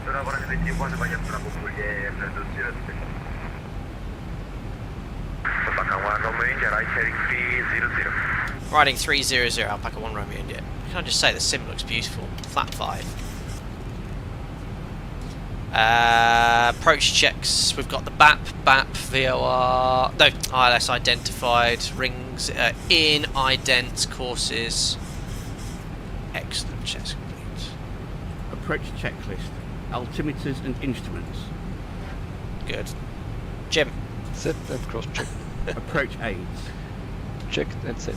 Approach checklist complete. Perfect. Want to go.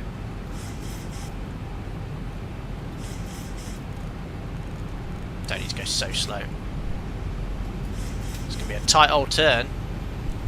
Bank angle 30 already. Alpaca 1 Romeo India, right heading 030, clear the left X-ray runway 07. Running 030 degrees on that heading, cleared ILS X-ray 07, Alpaca 1 Romeo India. So that's 30 degrees angular bank, otherwise I'm just going to struggle to capture. So VS to finesse, stay on the glide slope. Correct sensing, localizer to the left, arming approach. Very nice. And bank angle back to 25. Beautiful. Localizer glide slope capture, runway heading 065. And the missed approach altitude 4,000 feet. Set. Alpaca 1 Romeo India, fully established ILS X-ray 07. Don't worry, Walker 1993. 10 miles to run, contact tower 118.3. 118.3, Alpaca 1 Romeo India. Thank you, bye bye. Don't Ciao, ciao. Don't believe anything unless it's from an official source. There's so much stuff, and it seems believable. And I mean, I'll quote someone from the BBC. BBC I generally use for my media sources, but they hauled in an aviation expert. And do you know what he said? He said, "Yeah, I think they took off with the flaps up. Typically, pilots retract the flaps 10 to 15 minutes after takeoff." This is from a aviation expert they had on the BBC, and I looked at his history, and he's got no flying experience at all. Ciao, hello, it's or ciao ciao, it's Alpaca 1 Romeo India, established ILS X-ray 078 miles. I've got excessive. Alpaca 1 Romeo India, what a pleasure. Bari Tower, good afternoon. Runway 07, clear to land. Wind 070 degrees, 7 knots. Pleasure's all mine. Runway 07, clear to land. Alpaca 1 Romeo India. Perfect. Ah, Sasso. Must organise something with Sasso.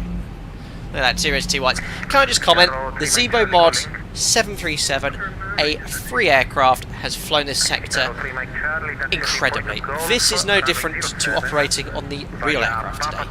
Flawless. Absolutely flawless from ZIBO. I just cannot stress this enough. It's been perfect. And we've got the beautiful X-Plane 12 with that sky as well. Fantastic. It's a brilliant, brilliant simulator.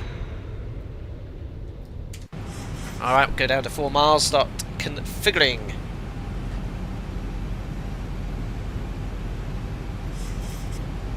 Crazy sarcasm. You might, yeah, you'd be. I think most of you would be far more reliable than whatever the BBC used. Good. Get down. Flat 15. Match speed. Start switches. Recall. Speed brake. Great. Oh, the noise on my speed brake is crazy. 1,000 feet stabilized, Mr. Burchett. 25. Landing checklist. Landing checklist. Flat Start 30. switches. Continuous. Recall. Check. Speed brake. Out. Green light. Landing gear. Down 3 greens. Auto brake. Auto brake reset. Flaps. Not again. They're good. Did I say 30? Oops, I meant 30. Set. Green light. Oops. Landing line. Later, flat 40. Landing checklist complete. Whoops. Professional as ever. Right, landing check is complete. Cleared to land. Let's have a go. Oh, what's going on? Crikey. Recover that speed. I don't know what happened to the auto throttle. Was the auto throttle on? There we are, back on speed. Thankfully, stable by the gate, which is it's well out of trim. I was just complimenting on the mod. It's super out of trim. There we go. 500 continue, just about rate of 1,000. Don't know what happened with the speed there. 57%. Getting a bit high here. Oh, it's well out of trim. There we are. 300. Recover the glide slope. Plus 100. Checked. There's vineyards around here. Very nice. Minimum. Continue. I've got to butter this. I've not had a butter for a while. 100. Checked. Oh, rate set's a bit high. 50. 40. 30. Check. 20. 10. Oh yeah, here we go. Woohoo! I just knew it. Speed brake up. Reverses. Gently lower the nose. Manual brake. When you know, you know. 100 knots.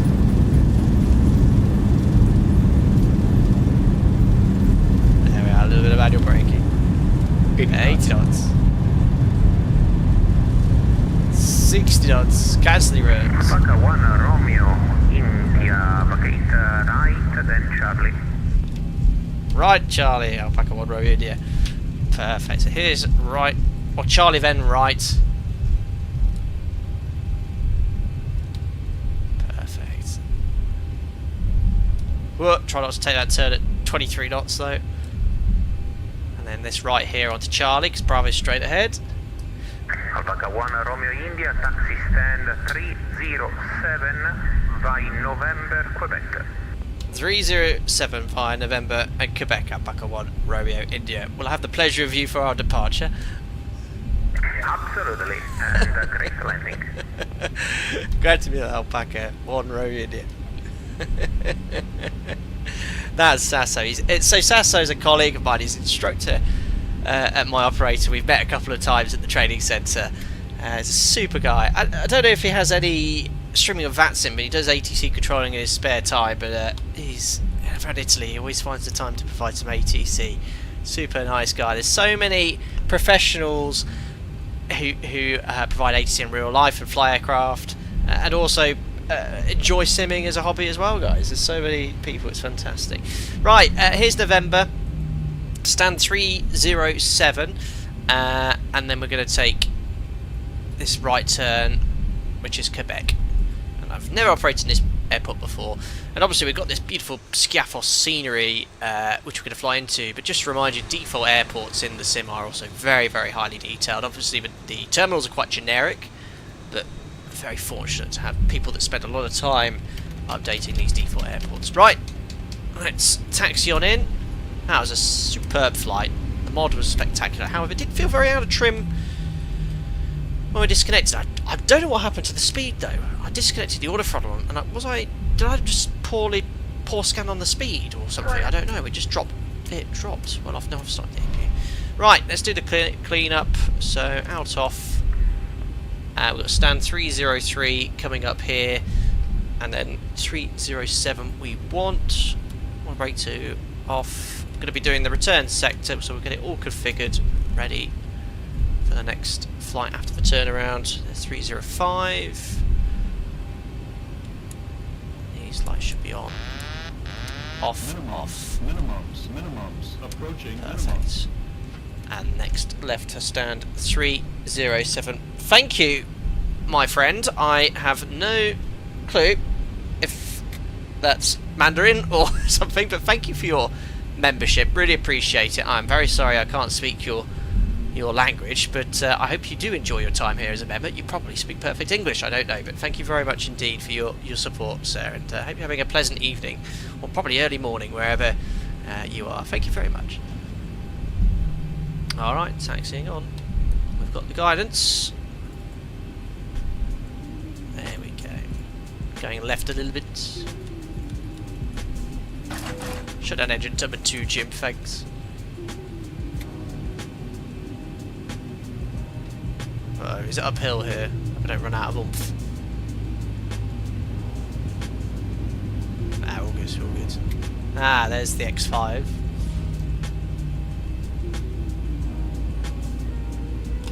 Stop.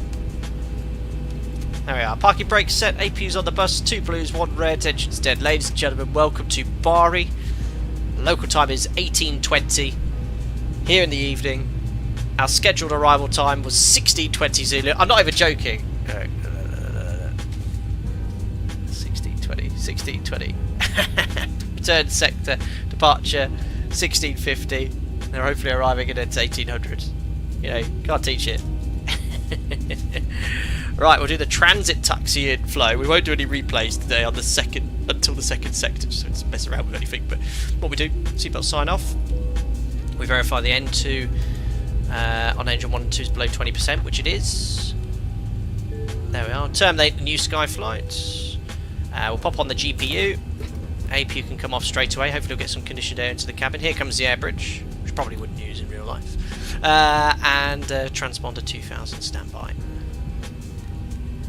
I think I forgot to turn the weather radar off. Yes, I did. There we are. Let's read the transit shutdown checklist. Shutdown checklist. Electrical. GPU on the bus. Fasten belts. Off. Probe heat. Off. Anti-ice. Off. Voice recorders. Damn. Yes. On. Air conditioning packs. Auto. Engine bleed. Actually, it's 29 degrees. Probably didn't want to turn the APU off. Exterior lights. They'll have to cook. Checked. Start switches. Off. Auto brake. Off. Speed brake. Down D10. Flaps. Up. No lights. Perfect. Parking brake. Set. Start levers. Cut off. Weather radar. Off. Ah, Jost, Transponder. interesting. I just saw your Standby. comments. CVR circuit breaker. In. Cockpit door. Not again. Oh, sorry. Unlocked. Shutdown checklist complete. There we are. Perfect. Joss, that makes sense. Thank you very much for noticing that. So I'll have a look at that, because I was curious. What should we play? Auto throttle was not responsive for a moment, making the autopilot trim the aircraft up to maintain the glide. So yeah, when I disconnected, it was obviously recovering that speed, and it was well out of trim, so I had to trim those down, which makes sense because that's what the autopilot would do. Oh, you're from Taiwan. My name's mean is poor enough to sleep in the park. That's an interesting name. Well, thank you very much for your membership, and welcome on board from Taiwan. I don't think I've ever seen a subscriber, let alone a member, coming in from Taiwan, so thank you very much indeed. Had 40 set on the approach ref page and then bugged 142 initially as a result. Ah, that would be the root cause. That would be the root cause of why I bugged at lower speed, but it sounds like the autothrottle was a bit slow to respond anyway. Well spotted. Bjorn, what do you think of the sounds? Better than the Boris Audio Works? I think the Boris Audio Works with the iFly and the PMDG is slightly better than this. I do prefer that whine you get from the CFM, but these are good. They've got like a unique sound to them, which I quite enjoy. Anyway, guys, we do have a tight turnaround. I want to be pushing back in about 35 minutes because, in reality, I think Skiathos has a curfew at night. So the way I planned this stream, I started at 3:30 British summer, was to get in just around sunset, so we don't want to be too delayed. But anyway, if you're enjoying the stream, don't forget to like, subscribe, and I'll be back in about 7 minutes time or 6 minutes time at 16:30 Zulu 5:30 for our return sector to Skiathos, where if you stick around after landing, I might have a surprise for you. See you shortly, guys.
Hello again. Thank you very much. That's intermission. Just refreshed and returned for our return sector. We've got a really interesting approach back in Skiathos to fly, which we're looking forward to do. A couple of things I forgot to do before the intermission though was have a look at New Sky. I hadn't closed the flight, so I'll do that now. And then see how ZIBO scored me as well. This will be a 10 out of 10, we know that already. Yes, although I didn't make a huge amount of money because there wasn't a huge amount of passengers. So 10 out of 10 on New Sky for our sector, made a measly $2,800 for this sector. But anyway, there we are. That's only the second flight I've logged because I've been flying other airlines recently for Alpaca Airways this month. But book our next sector. It's a free flight Alpaca Airways, Alpaca 2, Sierra Kilo's our new call sign, departing from Brindisi, which is Lima, India. Bravo Delta, and we are going into Skiathos, which is Lima Golf Sierra Kilo. Yes, the 738. We'll be departing at on the hour probably 1700. We'll put. Oops, not that time. There we are. Full load of passengers for this sector though. Book flight, and we'll start the sector. There we are. So that's New Sky all sorted. How did ZIBO score me? Where's that under? 2! Weak!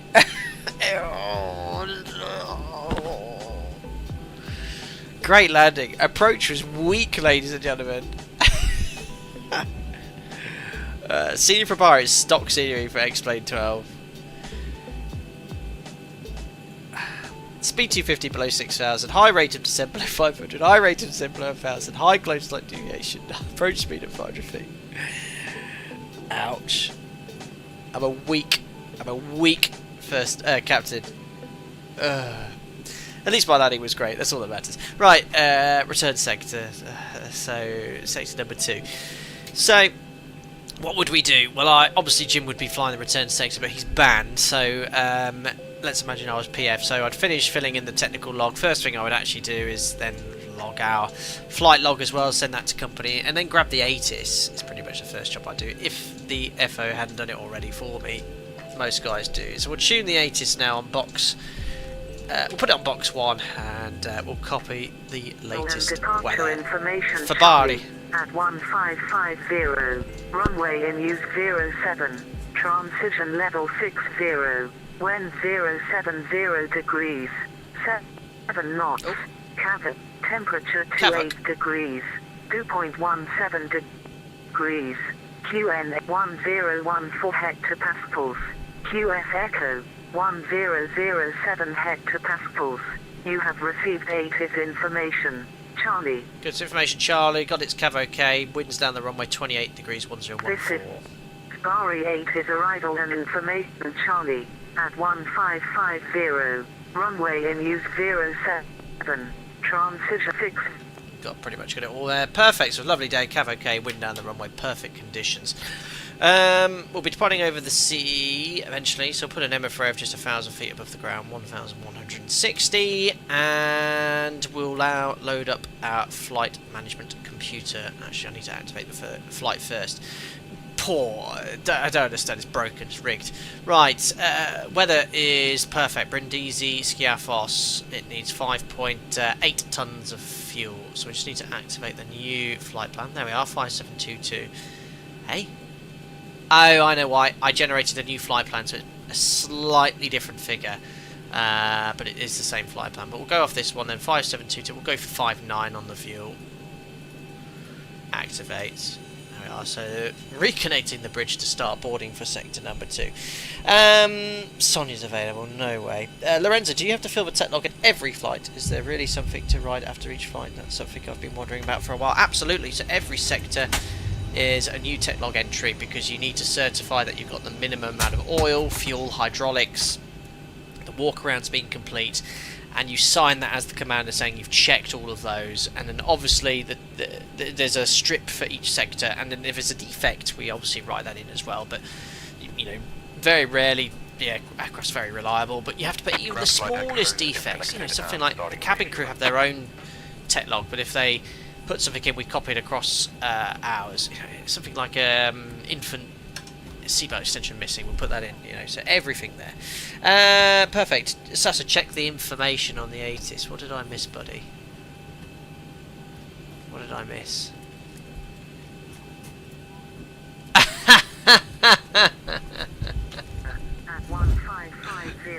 I just missed the start of this, but you do need to listen to the end of this. Level 60. Sorry, text. 1070 degrees. Hopefully it'll come through. K. Temperature 28 degrees. Listen to the end. 2.17 degrees. QNH 1014 hectopascals. QF Echo. Wait for it, wait for it, wait for it. Hectopascals. What? Out for an alpaca. You have received ATIS information. Delta. It said, watch out for alpaca. Ground flight deck fuel is all loaded up. Bari Thanks 8 for is good arrival stuff. and departure information. Delta. Brilliant. Love it. We are here. Anyway, it's getting dark. So I've done that. Load up the flight plan. So ident, pause. God, that was quick. Boarding was done. We've got the fuel on board as well. Crikey, they're not messing around here in Bari. Efficient turnaround. Where are we? Lima, India, Bravo, Delta. Okay, we've got everyone strapped in. Give us a ring if you need anything. Crikey, then. Quick. Start this APU because it's very hot here.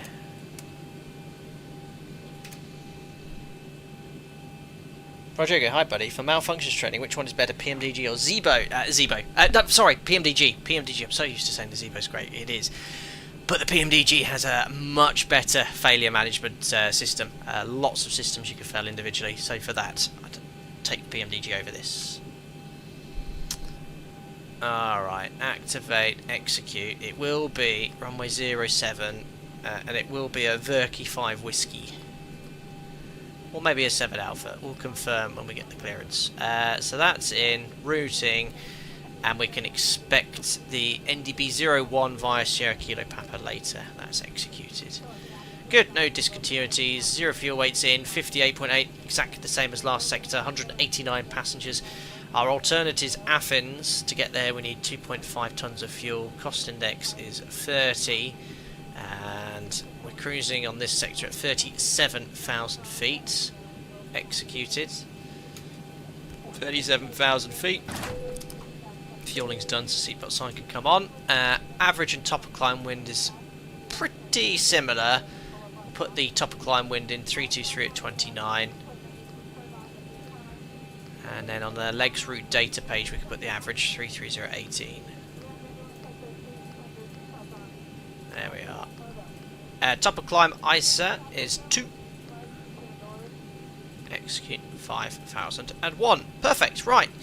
So I want to show you something here. If I bring up the charts for Bari, we're taking off runway 07. And if possible, we always plan for intersection departures because it saves time on the fuel, saves taxi. It's completely safe to do so, as long as you accommodate that in your performance calculation. So full length 3,000 metres. Just turn it down slightly, old Sasso.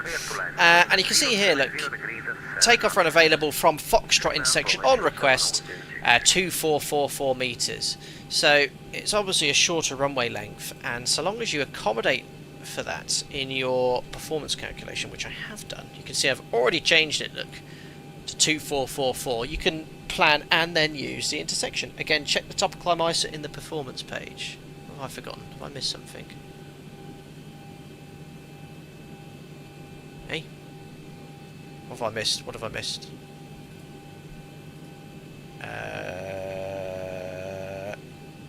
Perf. Let me just bring the flight plan up. Top of climb minus +2. +2. Top of climb, oh, it's outside air temperature. When's that changed? You meant to put the deviation there. Why do they want the actual temperature? Why has ZIBO done that? That's meant to say deviation. We always put the deviation there. But it does say top of climb outside air temperature. Weird. That's changed. ZIBO model used to always be correct. Anyway, I'll put that in. As I was saying, performance calculation, it's all in. We've allowed for the shorter takeoff run. Press calculate. So now we're flat 5, TO1, 46 degrees. So flat 5, TO1, assumed temperature, 46 degrees. Takeoff, flat 5, CG is in. Slight distribution in last sector, 6 units of trim. Set that there. That's set, and the V speeds. We've got improved climb speeds here. but they seem to be matching the OPT, so we'll select those. And V2 145 knots coming up on the MCP. Great. Alrighty, that's all set and configured. APU's already on the bus. Get nice cooled air into the cabin. Open the isolation valve. That's all set. The elevation is going to be sea level 0. Flight directors are on. So the clearance we're expecting is a Verkey 5 Whiskey. It's basically a straight line. Look, 510 feet. Bravo Delta 601. Max 240 knots. 2,500 feet above. Right turn east.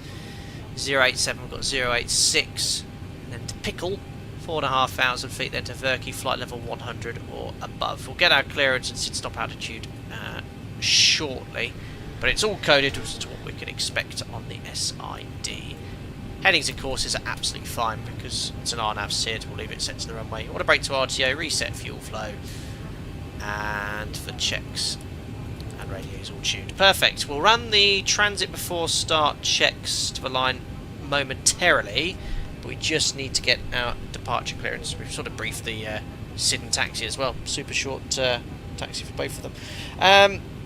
Crazy sarcasm. Would a slightly shorter taxi always save fuel versus having to use a higher takeoff performance? Absolutely. So a shorter taxi, as long as you're not sat at the whole point, will obviously make a difference. But yeah, you're spending less time on the ground, taking off. Slightly different thrust calculation, but it's always going to save more fuel by taking an intersection departure, shorter taxi. Right, let's get our clearance again. Where am I? Bari. Bari, ciao. It's Alpaca 2 Sierra Kilo, and we are on stand 307. We've copied the information Charlie update and requesting departure clearance to Skiathos, please. Alpaca 2 Sierra Kilo, good evening again. You are cleared the destination Skiathos Lima Golf Sierra Kilo, runway 07, Verkey 5 Whiskey departure, altitude 3,000 feet, squawk 4433. Okay, the cabin is secured. Have a good flight. Cleared to Skiathos on the Verkey 5 Whiskey departure, flight altitude 3,000 feet, and just confirm the squawk, sorry, Alpaca 2 Sierra Kilo. Squawk 4427. Squawk 4427, Alpaca 2 Sierra Kilo. Alpaca 2 Sierra Kilo, read back correct. Verkey 5 Whiskey, 3,000 feet, squawk 4427, the cabin crew blocking by compensation. Okay, so frequencies are set for the nav aids. We've got the clearance 4427, 3,000 feet. Low stop altitude, so it's NADP2 here. We'll accelerate as usual, but if we get out of choir, we just bug up and then clean up. It's always a threat, low stop altitudes. Right, let's do the transit before start checklist. Before start checklist to the line. Gear pins. Removed. Oxygen. Tested 100%. Yaw damper. On. Great news, Fuel. Captain. Your tow's coming. It's him again. He was a stowaway. Fuel, for this sector, we require 5.7. We've signed for 5.9. We've got Fuel pumps. on. 4 pumps on. Fasten belts. On. Window heat. On. Air conditioning. Fix auto. Bleeds on. Oh my god! Pressurization. It's the Heathrow British Airways Robotug. Amazing. Set. Pressurization mode Set. selector. Auto. Instruments. Cross checked. Auto brake. RTO. I know it's instrument. Well spotted. Set. Stab trim cutout switches. Unbelievable. Normal. Radios, radar and transponder. Perfect. So squawk 4427. Set and standby. Set and standby. Rudder and aileron trim. 390. Takeoff briefing. All right. Looks like the doors and hatches are closed and we're ready to connect. Great. Discussed. PA. Complete. Complete. FMC CDU. He's working remotely from the other airport. N1 and IAS bugs. N1 and IIS auto. V-speed set. Stab trim. Set. Performance, weight and balance. Perfect. Checked. EFB. Airplane mode and stowed. Phones. Off. Flight deck windows and cockpit What a door. great turnaround this has Close. been. Doors. Closed. Passengers. Seated. Before start checklist completed to the Perfect. I line. think that's an auto GPU. Right, we are all ready to go. We're not due out for another 15 minutes, but we'll take the on-time early departure. Technically, you could leave up to 15 minutes before the flight plan anyway, so it's all good. Very busy here, low cost. We've got Ryanair, Wizz Air, Very good. Oh, it's going to be a beautiful flight. Sunset behind us. And we're all pretty much ready. Oh no, does that require some weird parking brake set thing? I don't know. A moto tock is attached anyway. They gave the BA Robotaxi, I know, an American accent. That is true, that is true. Right, let's get push and start clearance. Alpaca 2 Sierra Kilo, stand 307, request push and start. Alpaca 2 Sierra Kilo, pushback startup approved facing west, and if possible push and pull, then beam stand 309. Push and start approved, and then we'll pull forward beam stand 309 at Alpaca 2 Sierra Kilo. Can I better push back do this? Thank you very much. No problem. Ground to cockpit, please show me where you want to go. Right, can this do that? So we're going to push back that. Is it clever enough to do that? There's only one way to find out. So connected and bypass pin inserted. Release parking brake. Whiskey Delta. If it does, then why doesn't GSX have something as powerful as that? Before start checklist below the Amazing. line. Air conditioning That's packs. incredible it can do that. Off. Anti-collision light. On. Parking brake. Set. Transponder. Alt off. Before start checklist complete. Better pushback, what a utility. GSX needs this, instead of this silly face left, slash right, nose left, tail right, and tail left. Oh, I can never work it out. X-Plane is so much friendlier to use in that regard.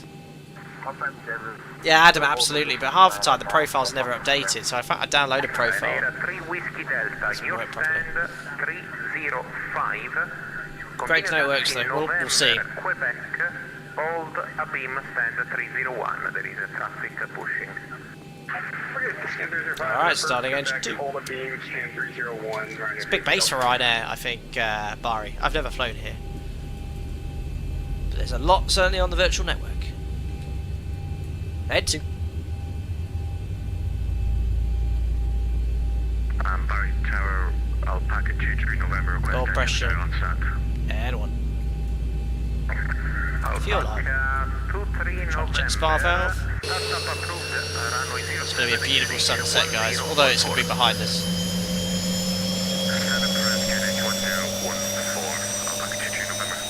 Robo-tug.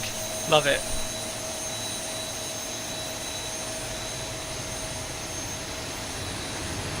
Yeah, better pushback just works. It's simple.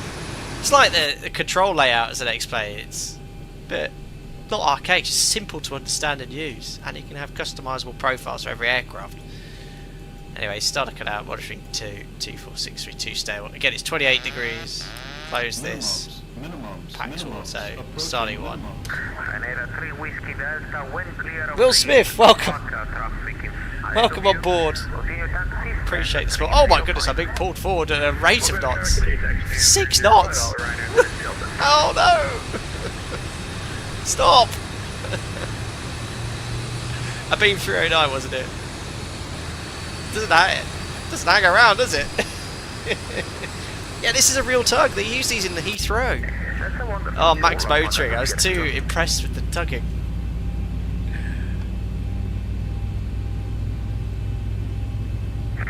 Operation complete. Talking about the wrong constant context, I could. Sorry, I'm such a child. Stand by. Just, oh God, I'm laughing at my own jokes. Stop it, Sam. Right.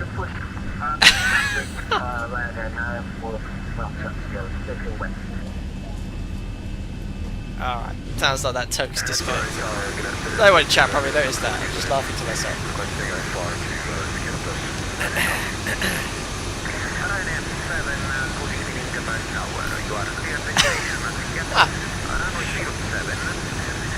It was just silence for 8 seconds or so whilst I clicked.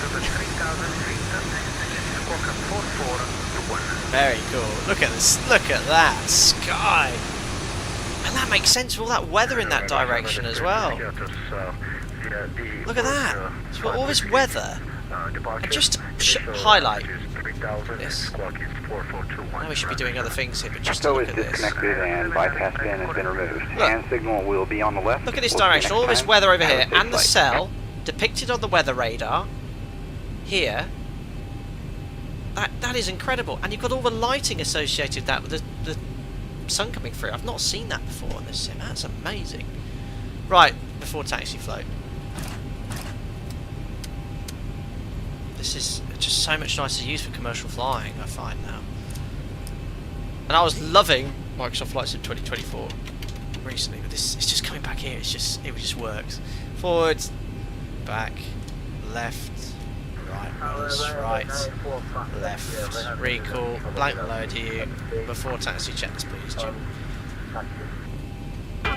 That's my intro music, you pros. Generators on. APU Off. start switches Continuous. propeat On.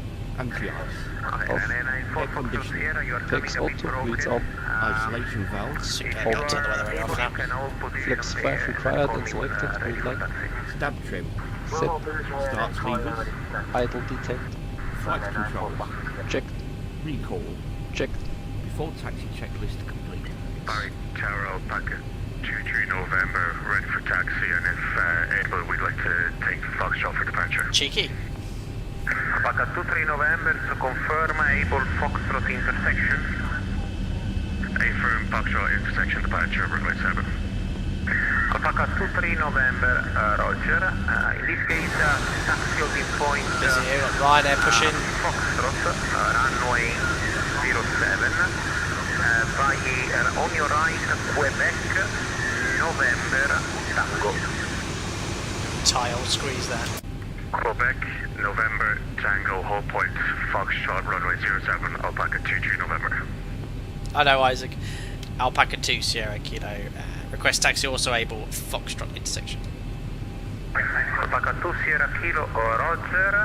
Taxi holding point Foxtrot, runway 07. By Papa Tango. Via Papa Tango, hold point Foxtrot, runway 07, Alpaca 2 Sierra Kilo. Perfect, clear left. Alpaca 23 November, And on clear right. Tango. Perfect. Give Config. way to the company 737, coming from Papa. On Tango, give way to company 737 from... I suppose he's got to go the long way round. And he's an Airbus, so he doesn't get the priority. Awesome. On our way. I've been loving X-Plane today, guys. Really, really nice. So here's Quebec, we're going to extend provide here. Canera 94 Foxtrot Sierra, number 3, taxi holding point Golf. Just got out in time. Quebec, Papa Tango. Oops. That's not how to taxi. Quebec, Tango, Alrighty, all clear right.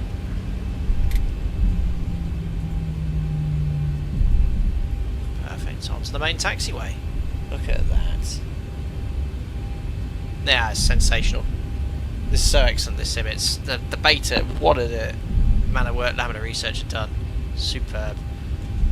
Right before takeoff, checklist to the line. Before takeoff checklist to the line. Config. Checked. Flaps. Flips 5 set. Green light. Stab trim. Set. Takeoff briefing. Pax Auto, bleeds on V-speed set 39, 40, 45, and that is set on the MCP. The departure, it's getting dark in my office. Let me just turn my light on. It's going to be the Verky 5 Whiskey climbing 3,000 feet. Low stop altitude, NADP2, and engine out SID. We'll just climb straight ahead, runway heading, and go over the Adriatic to 3,000 feet as well. Reviewed. Review. Cabin. Secure. Before takeoff checklist completed to the line. Hold up, Foxtrot, Superb. One day I won't fly the NG anymore.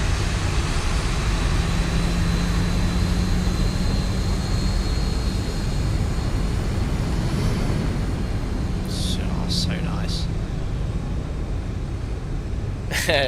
Suppose you rename audio checklist to Auto Andy. I always have Andy, he's always... Alpaca 2 Sierra Kilo ready for departure. Alpaca 2 Sierra Kilo from intersection Foxtrot, runway 07, clear for takeoff, wind 060 degrees, 4 knots. via Foxtrot, runway 07, cleared takeoff, Alpaca to Sierra Kilo. Good, clear for takeoff, runway 07, guys. Alright, so let's bring it down. About 10 knots this turn. You're going to be number 2 for departure behind the Ryanair, so it's up to you if you want to proceed full length on the point Gulf. So that's a nice option from ATC. Oh, I can't get that transponder. So obviously if you're delayed at the whole point, you might as well use the full length for the runway. Okay. Perfect, so checklist below the line. Before takeoff checklist, below the line, MCP, Set. transponder, TARA. strobe lights, On. landing lights. On. Before takeoff checklist complete. Perfect, now is that distance at 2444 metres. Whoever's updated this on the gateway has done a fantastic job to this airport. Really nice. Right then, tokens in chat, let's go to Skiathos. Very nice. 40%.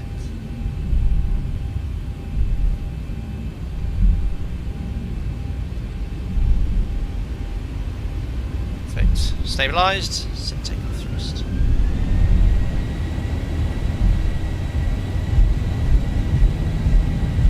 Takeoff thrust set indications normal.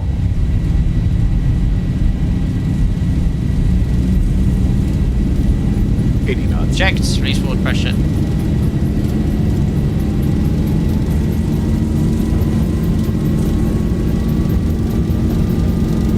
Beautiful. D1, rotate. Up we go. Through the dead bands. Fantastic. Positive rate. Gears coming up. Slightly out of trim again. There we are.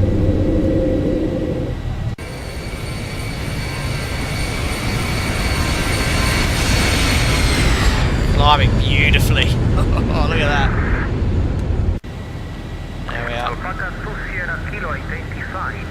Contact radar 118 decimal 750. Have a wonderful flight. It's been a pleasure. 118750 once again. Amazing ATC Sasso, and I hope to see you at work at some point soon, my friend. Take care, buddy. Bye bye. Ciao. That one.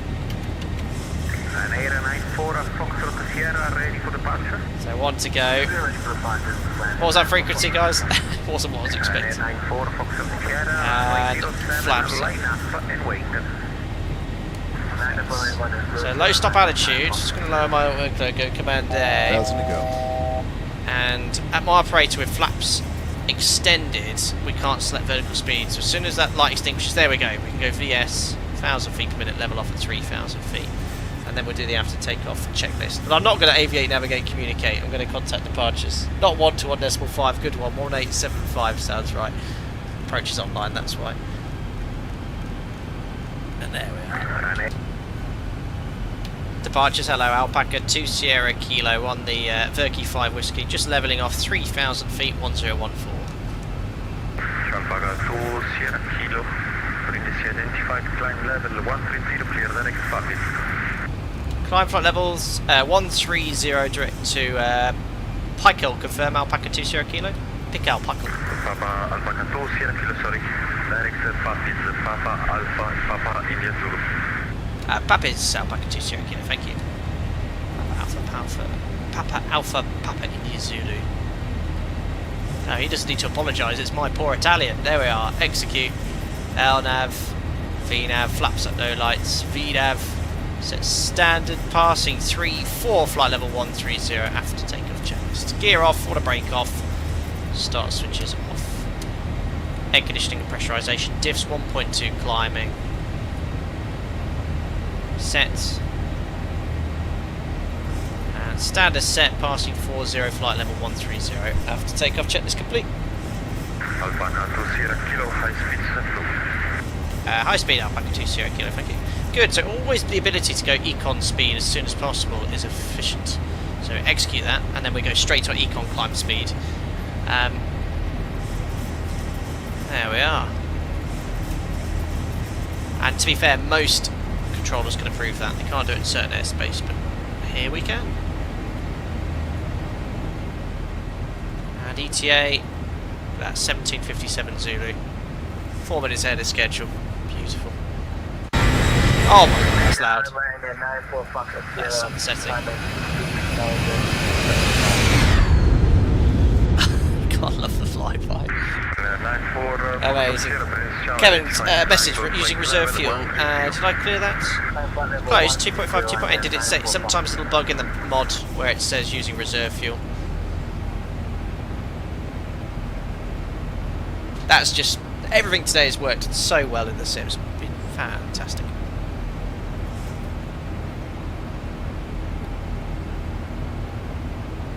Disappeared. Oh, it's very good, Kevin. We're arriving with 300 kilos extra above reserves. I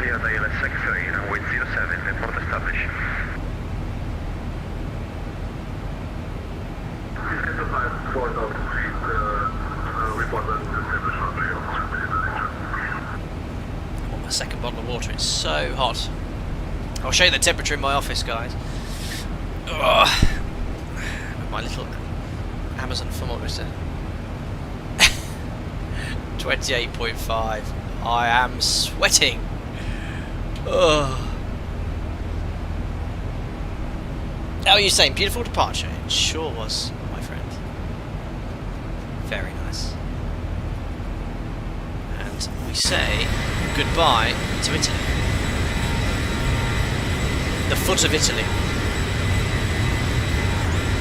Off to our right side. Oh, a bit of precipitation. 17 degrees, no problem.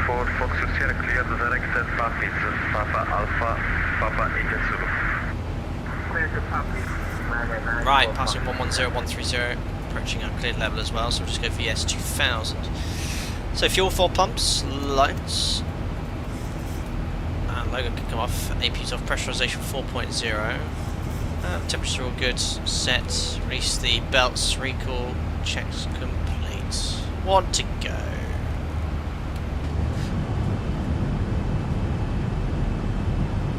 Radar roll packet 23 November, 3,000 feet. Alpha Control 3 OM, there's a frequency identified, that's line but flips level 130, clear the direct. Seth, comes you current operating one. You dreamt of flying with his kids.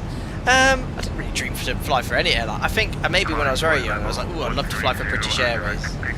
But I suppose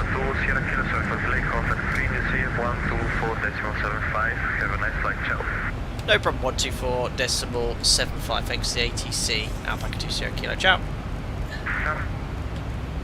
Brindisi radar. Ciao. Alpaca 20 Kilo. Approaching flight level 130. Papis. Alpaca 20 Kilo. Brindisi identified. Continue climb flight level 270.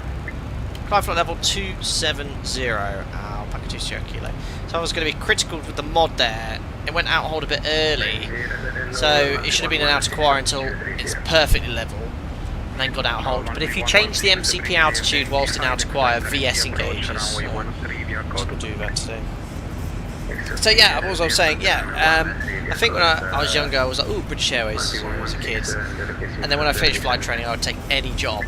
It wasn't the best time for airlines in 2011 and 12 to recruit.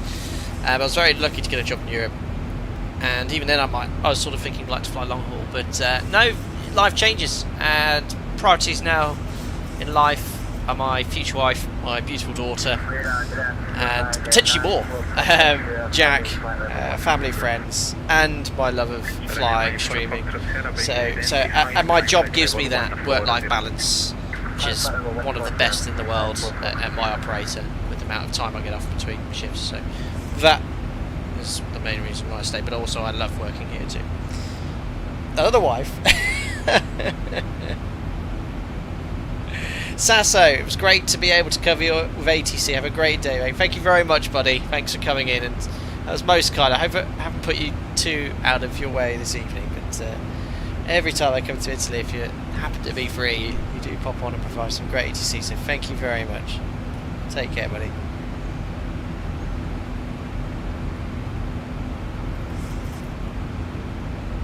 Josh, can you request high speed on a regular basis or normal basis?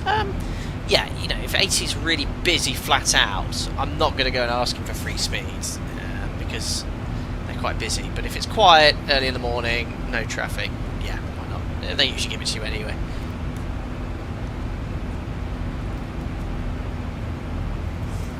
His daughter's middle name is Speedbird. Yep. ATM, you remember when your flight had to divert to Porto due to a medical emergency with a Scandinavian 73. And it went so fast from what we got the announcement to when we landed. It was a lot of fun actually, yeah. If we need to get down quickly, we can do. Obviously we don't take shortcuts with regards to let's not bother briefing guys. We still do the briefing in descent, but we can get from cruise on the ground within 15 minutes safely, if you need to.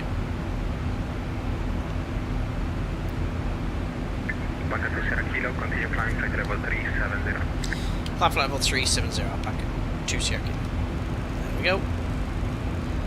Set 370 checked. And that is our final cruise level. We always check. FMC on the cruise page. We are below optimum 370 here and on the overhead panel. Perfect. Level 140. Level 140, I'll back at 2 November. Don't want to go see anyone. Flight at Sim was a kid, the only operator he could have dreamt of was KLM, the oldest airline in the world. Right. 019 Kilo, Unicom, Josh Reap, longer legs in the 7.3, what can you actually get up to at the cruise? Well, you know, you can actually get on with quite a lot. Certainly, when I'm in the sim, I've got plenty to be reading. Next, you know, typically I'll see what check I'm doing the next day, read into the profiles and what I need to do and prepare for that. Do as much as possible at work so I don't have to do it at home basically.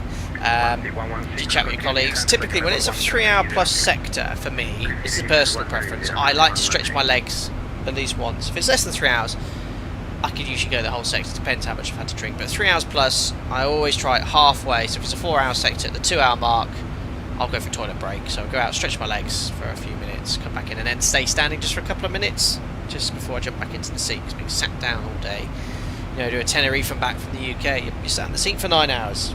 And, it's not the most suitable job for your posture and your let's say your health. So try to stay active as possible.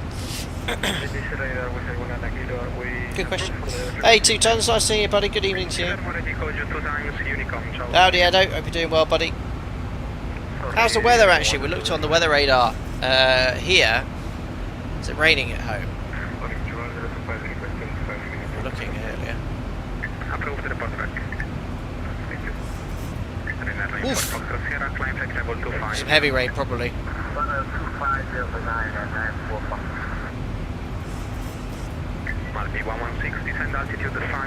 lot of ships in the Adriatic. Wow, look at that. Just about to hit this layer of cloud here.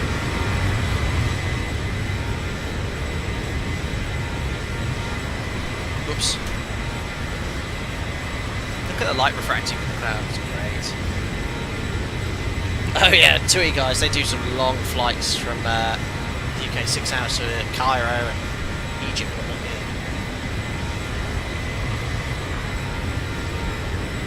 I'm getting amazing performance here as well, 60 FPS, no problem. So smooth.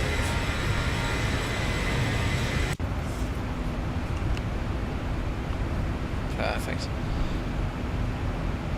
Can't imagine it's comfy. It isn't, Josh. And I guess BA still had the 7. I guess BA still had the 400s when you wanted to fly for them. I was lucky enough to fly one of them from Fiumicino to Gatwick. I've done that very flight actually. As when I was at school, we went from Gatwick to no, sorry, it wasn't Fiumicino. We went Gatwick to Pisa on a 400 when I was probably 13, 14 years old, and then we got a 320 from Fiumicino to Heathrow. But yeah, when I started flying, they still had the 400s. Monarch was still flying. They had the A300s. Monarch were using those. But yeah, my baby was coming to the end of its sort of tenure. Loads around. 2 tons, still trying to sell my house so I can go all in on the aviation job. Well, good luck with that, 2 tons. I didn't realise I was in the process. I know obviously you did site dispatching and you had your career change, but good luck with everything, buddy.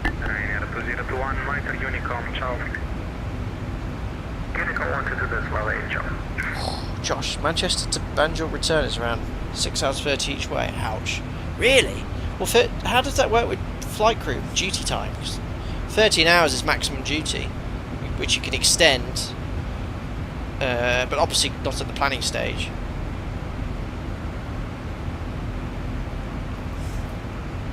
And he had used strong crosswind in Gatwick. Captain came out after landing with a big grin on his face and said, "That was a bit of a wild ride there. Never forget that."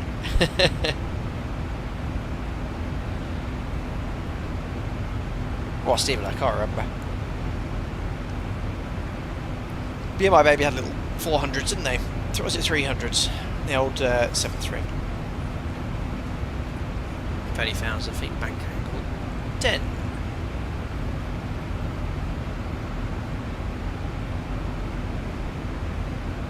Oh, it's going to be a nice approach into Skiathos. Hopefully a little bit of light left.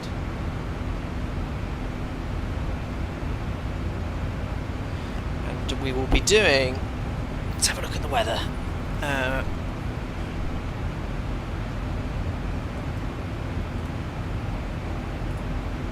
1604 still. When was that? 22 minutes ago. Interesting. We want to do 01 because that goes over the beach. Well, we could do either. We can flight radar it and see what the last aircraft was that landed there. What they did, but it's slightly favouring 19er.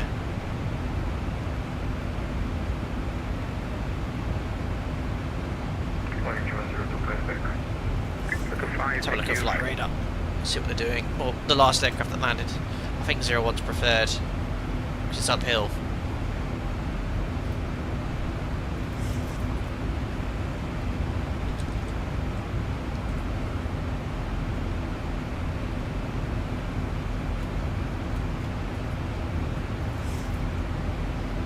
Alpaca 2 Sierra Kilo, contact Adria 130.550, ciao. Adria 130550, Alpaca 2 Sierra Kilo, ciao ciao. Perfect, over we go. Yeah, I was just having a look here before we check in then. Adria radar double dark, jet 616, flight level 400, inbound to Okara. So what was the last aircraft that landed? 616, double down, radar identified. It was this one, the Ryanair 6703. Let's see what runway they landed on. Playback. Where's playback? Can't find it. There it is. They landed on... see, yeah, they landed on 19er. Interesting. Interesting. We want to land on 01. We'll land on whichever one is used, if there's ATC.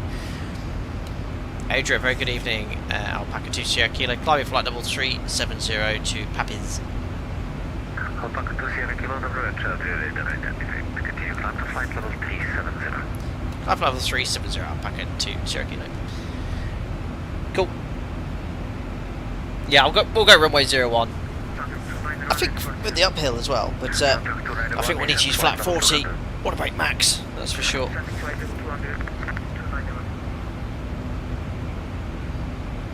Nathan Tui did a Newcastle Cape Verde flight. Port time at 12:25 and the return gets in at 2:25. I mentioned that would have to be a night stop for the crew, as that's a 14-hour flight duty time. So yeah, the planning state, 13 hours is the maximum duty time. You can do with 2 sectors. It goes down for every extra sector by 30 minutes. So yeah, unless they have some sort of allowance, I find that doubtful because it's pretty stringent rules. I genuinely don't know. Seth, is jump seating on other airlines common in Europe? V1 talks about doing it all the time.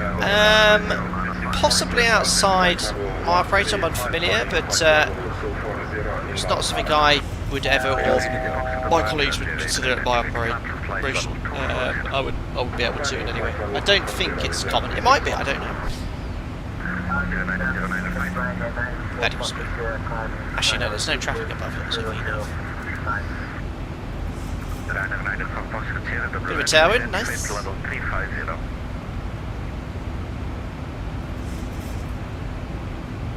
it's nearly 7 hours to Shovel shade to Bristol, yeah, that's shocking. Austrian 90905, request descent.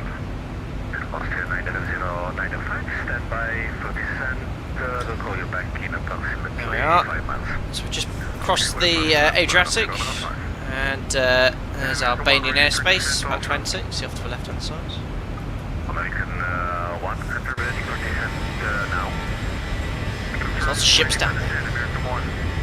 American 1 for now, maintain level 320. Maintain 320, American 1. Very nice. 36 Foxtrot, please direct to Skiathos. Direct to Skiathos, 36 Foxtrot. Hello Renzo, hi Captain. When do you do your takeoff and landing dispatch performance? Do you always wait for the lid, or do you do a preliminary one? Well, we always do it before. You don't need the lid for the takeoff dispatch performance calculation. It's just showing you what weight you can land at, which is typically your maximum landing weight at all times. A lid, what's a lid? Load sheet. Yeah. To answer your question, cool. Top descent, how far away is it? 130 miles, perfect. Yeah, I think, guys, we've got to do 0-1. This is the approach that's most common, and it's the cool approach right over the coast where everyone stands. And it's a really, really nice approach to flying the sim, so that is what we'll fly. And we'll be following real-world operating procedures, which I somehow acquired, on how to fly this approach precisely, so you can replicate it in your desktop simulator as you wish. We'll talk about some of the threats associated with operating into Skiathos.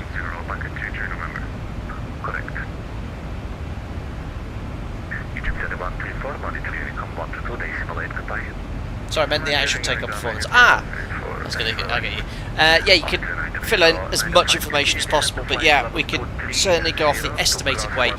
When it's performance limited, we'll have a rough idea whether it's far better to load less fuel and do a pit stop on the way back for sort of passenger convenience than loading up all the fuel first, then realising we're too heavy. So yes, we sometimes, when it's performance limiting, places like Skiathos, for example, we'll see before we fuel if we can lift the weights.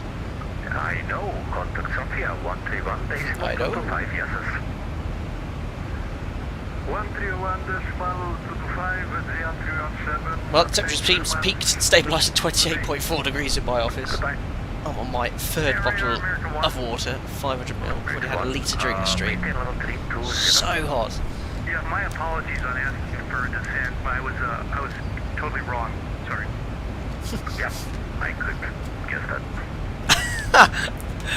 First officer. It happens.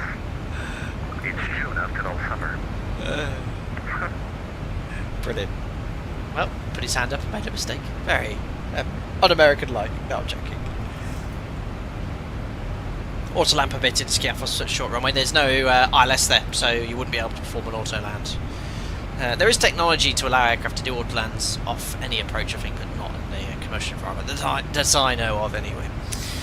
Right then, so let's start setting up for this approach, because there's quite a lot to talk about, as it is also a challenging approach as well. So we'll keep the charts up there for you. Start loading in the FMC. Forecast winds, let's fetch. 25 degrees, QNH is 1015.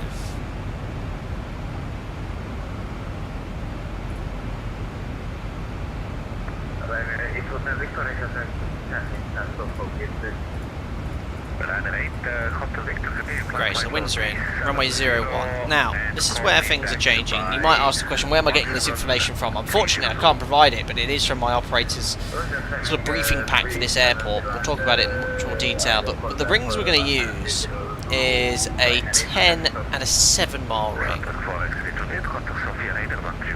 We'll talk about it in more detail why shortly. Top descent's 100 miles away, roughly from the airport. There we are, it's not long to go. I'm just going to finish setting up first. So this is a locator approach, or an NDB approach.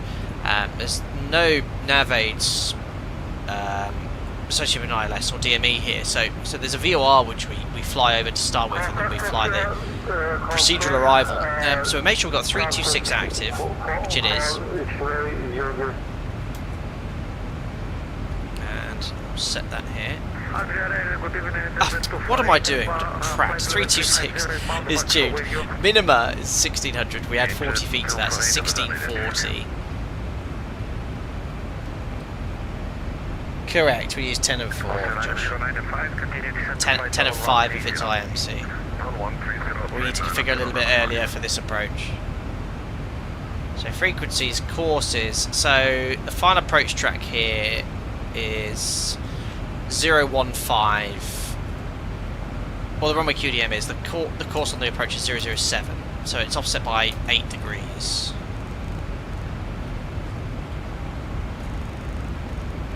Frequencies, courses, minimums are tuned. We'll just tune the Skopelos VOR 13 forks. We'll be routing towards that for the approach.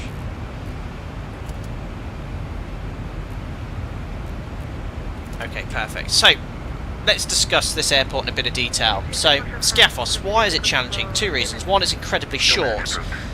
2, it's incredibly narrow. Typical runway width, most international airports, is 45 metres.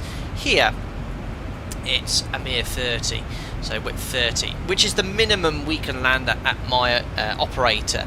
So plenty of threats associated with the physical length and width of the runway, and for that reason we have stricter restrictions on crosswind limits. So for example, the crosswind limit we were discussing earlier for takeoff, it's just looking here 23 knots, and for landing, whereas it usually would be 33. That's reduced when it's wet on takeoff as well. Other things that my operator states, it's maximum, use at least minimum second detent reverse thrust, flat 40 only permitted, captains only takeoff and landing. Don't use it for alternates, we don't do training flights into this as well, and no more than 5 knot tailwind accepted. And the way we fly this approach is quite unique. So we fly over the airfield towards the beacon, outbound here. And for 01, the configuration is very similar for runway 19. Basically the other approaches goes to the north and then 180 degree turn. But for runway 01, we basically fly outbound. When we're 10 miles away from the VOR, we make a right turn final. 2 miles before this though, so at 8 miles, we start configuring for the approach, or descending for the approach, by setting the lower altitude here, so 1700 feet on the MCP. VNAV path will open the speed window. We'll then turn final, and we aim to be gear down flat 15 at the 7 mile ring. So that 7 mile ring we put in, it's an operator specific profile. We at 7 miles, we get there, select gear down flat 15. Unicom 122 decimal 8 Alpaca 2 Sierra Kilo. Thanks ATC sir, goodbye. So yeah, we got a 7 mile ring. The reason we put that in, if I just put that on the ND here, we just want to get configured nice and early on this approach, because it's a slightly higher workload approach. Now I noticed this on my test sector for the other runway as well. It does overshoot that turn, so we'll put in a lower speed to help tighten that arc. So a couple of things we'll do here. Over the beacon, we'll just make sure we're doing 220 knots. So if we put this in here at Sierra Kilo Papa, watch this, it should tighten this turn quite nicely. Execute. Alright, and then 180 knots at the Juliet point. Watch this, it should tighten this up a little. There you go, so you see how it's drawn a tighter turn? Still quite managing. I've noticed that in the mod earlier. It should be able to draw that okay. So it's not quite depicting that turn. So it might do a little bit of a dog leg, but it should do a perfect turn in reality. So my operator says, yeah, turn here, 7 miles, select gear down flat 15, and by Foxtrot Quebec 01, select the landing flap. Complete the landing checklist. We then disconnect, recycle the flight directors, and then we continue the approach to a landing. Having said that, there is a runway point coded, so is there actually any requirement to recycle? I'm just reading my guidance here. Visual minimums, disconnect autopilot, autothrottle, continue with PAPI. So yeah, you might be able to keep the flight directors on, but the PAPI guidance is important that you follow 2 reds, 2 whites, and then you're offset. And there's optical illusions associated with narrow runways. What do you think, guys, with regards to narrow runways, does it make you feel like you're high or low on the approach? Say at 300 feet, I'm looking outside, it's showing 2 reds, 2 whites, but a narrow runway, what do you think my brain would interpret that, being used to 45 metres, as? Lauren, I forgot it was Skiathos or Samos, where you had to be very careful not to violate Turkish airspace in case of missed approach. Roads, I think you have to be quite careful, places like that. Absolutely, guys, yeah, you get the impression of being too high, and that can make you maybe increase your rate of descent, which at close to the ground obviously is going to expose you to sink rate warnings or terrain cautions, etc, etc. So you have to sort of anticipate that as a threat. There's no reference charts here, unfortunately, but yeah, narrow runway operations, that's the main threat. So that's how we're going to fly it. The go-around procedure, the only thing we haven't covered is climb 007, 2,500 feet, right turn to the VOR and hold at 4,000. So it's pretty sensible. And the MSA here, 7,500, that'll be high terrain on one of the mountains, I guess, in that direction, on one of the islands. So yeah, I'll be on the mainland. So we'll obviously, fluid situation awareness, keep to the northeast where there's lower terrain. So that's it. That's how we're going to fly the approach. The next big threat is this runway length. So let's have a look at the landing performance. It's mandatory flat 40 here, my operator. So that is what we will use if Chrome will open. There we are. So landing performance. So runway 01, LTA 1570 is crazy. Flat 40. Optimum braking. Can we actually stop? We can. Does it give you... Yes, max manual. Max manual factored. Let's try at least max auto.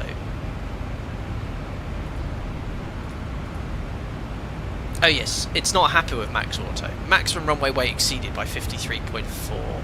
Our actual landing weight is going to be considerably higher than that. 700 kilos, yes, 61.8. It's really conservative, the factored distance. I think the factor is much more than what we use. Our factor is 1.15. Not this. 1766. 196 metres off the end of the runway, apparently, if I use max auto, which is not probably true.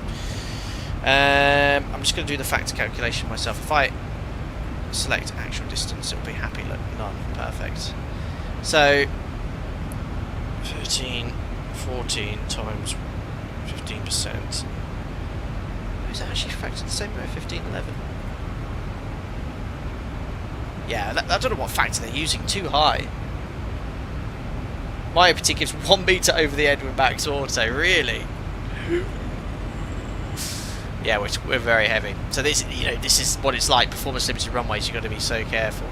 All right. So this would be an issue in real life. I'd have to consider diverting because we have to take the factor distance. I've got 1511. What was the runway length? 1570. So actually, my factor distance is based off my operator's rules is 60 metres with max auto. And don't forget that is factored. So the actual stopping distance will be this 13, 14, as long as you land at the correct point. But we always have to legally use the factored distance. So I don't know why Navigraph is using such an increased factor. We use 1.15 for all our landing distances. Some operators don't use any factor for actual landing distance. So, but we are legal using 1.15. It's 1511, and we've got what's the distance available? 1570. So we've got 60 meters to spare with the factored distance, and about 200 with the unfactored. So we're all legal. So it'll be flap 40, order brake max, 600 kilos to burn, 61.8, flap 40, order brake max. And we'll stop, hopefully. Don't float, otherwise we will be going for a swim. Any questions, guys? Happy? Descent checklist. Descent checklist. Cheers, Jim. Pressurization. Having a slurp of water, excuse me, everyone. Land up, 0 set. Set. Anti-ice. Off. Approach briefing and fuel. We have discussed, not in a huge enough length though. We need for Athens 2.5, arriving with 3, so 500 kilos extra. IAS and alt books. Checked and set. descent checklist complete. Perfect. Oops. There we are.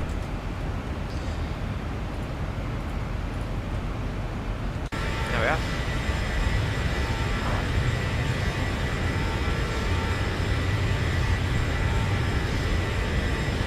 Yep, already crossed into Greek airspace, heading southeast. We're just to the west of Thessaloniki. Volos, don't know this area very well. There is Skiathos. The sun is setting. It's going to be a beautiful approach, guys.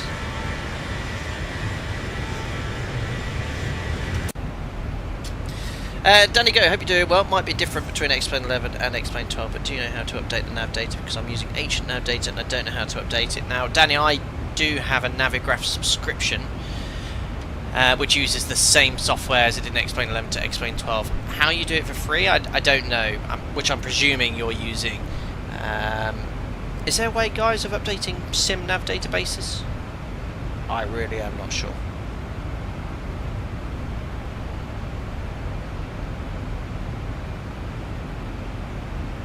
Greg Scott, good evening to you, sir. Hope you're doing very well.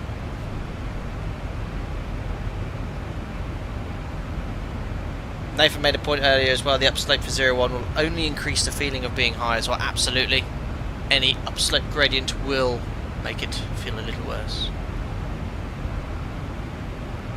Kelly, 1999, I've just seen your donation pick up. Thank you very much for your $20 donation. I don't know why it doesn't ping across. Usually it's quite quick, but it isn't in this case. Thank you very much. I will read it anyway, and probably it will repeat itself in about 5 minutes time. It says, "How you operator, have you adopted the 3% reserve that some other European operators have gone to? Seems like there's not much wiggle room there. Do you folks in ops ever add more, or do you at work I add more in planning?" Thank you very much for your donation. In certain cases en route you can lower contingency by 3%, but no, all ours is 5. Last I've checked and always used, we've always had 5% contingency. But it can be lowered as long as suitable en route alternates can be selected. But we use 5 pretty much all the time. And at the planning stage, we always add more as required. Weather being the most common reason. Operations are very proactive in ensuring that widespread disruptions such as thunderstorms, fog or snow in the winter, they send operational alerts advising us to be conservative with fuel planning and anticipate delays, and in the case of the UK, off-island diversions could be the case as well. So I hope that answers your question, but yeah, 5% contingency is still used. Why my alerts aren't working? Got to love Streamlabs. Just testing it. Working fine. That wasn't actually the case. No Uncle John bought a t-shirt. I'm just testing to make sure it works, but it ain't working. Right, approaching descent. There's no restrictions on this arrival, which I completely forgot to brief, but it's such a silly star. It's basically that to that. That's your star. Okay. There's no altitudes there, so 4,000 feet later, but we'll just set something like flight level 80.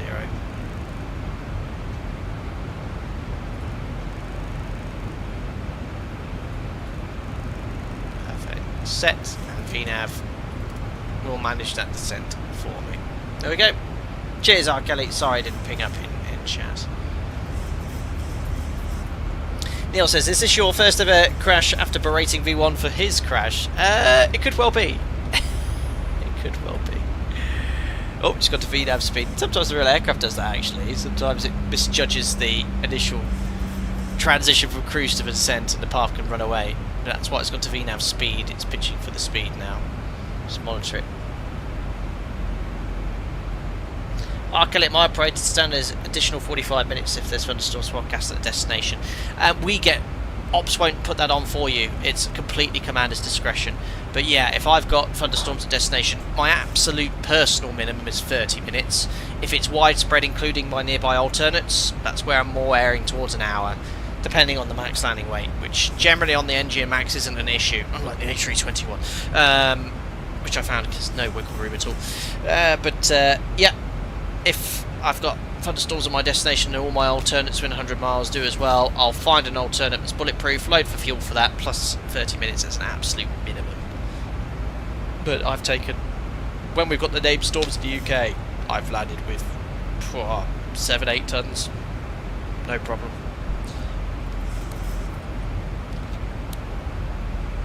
Scotty, how do you switch off the desire to get off with the passengers when you're over somewhere like Greece? I guess you get used to it. You do. But sometimes, you know, we'll say to the FO or the cruise, it would be quite nice if we just got off for a few hours sat by the beach. But alas, that is not how it works at certain airlines. I do also like coming home to see my family. Very nice. So paths slightly below us are in speeds. The aircraft's only prioritising speed. So you've got two options. You can either increase your descent speeds, which is probably the most efficient way of dealing it. So let's try 280. That should bring the path slightly closer. Increase our speed. Perfect. So now it's transitioned to path and pitching for the speed. That's the most efficient way of remaining on path. Makes sense, fly 7.6, so lots of room for gas available, absolutely. But yeah, I always say this every few months when people comment about fuel and do airlines take enough. I've been flying my operator for 13, 14 years now. How many years as a captain? 6 years as a captain. And I have always been able to take as much fuel as I want. No one has ever turned around to me and said, Sam, why have you taken X amount of fuel? As long as you've got a legitimate reason for it, you can take it. And I'm more than happy to take, like we have done today in the stream, block fuel if there's no expected disruption. As all airlines, I can assure you, would have the same attitude. We never do not take enough fuel.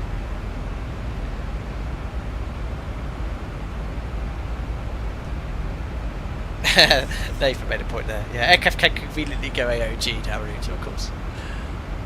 Oh no, we've got a tyre replacement, no spare tyres. Oh dear. See, FO puts his knife away. Good, on path, on speed. The mod has been flying very nicely. I don't know what the situation is with ATC down here. I don't think we have any lots of ATC available in the Adriatic area. Actually, I think they do an event on a Monday, don't they? And if you just joined the stream, welcome aboard. We have started our descent into Skiathos in Greece. Thank you very much to Mango Studios for providing this scenery for X-Plane 12. Flying the locator approach for runway 01.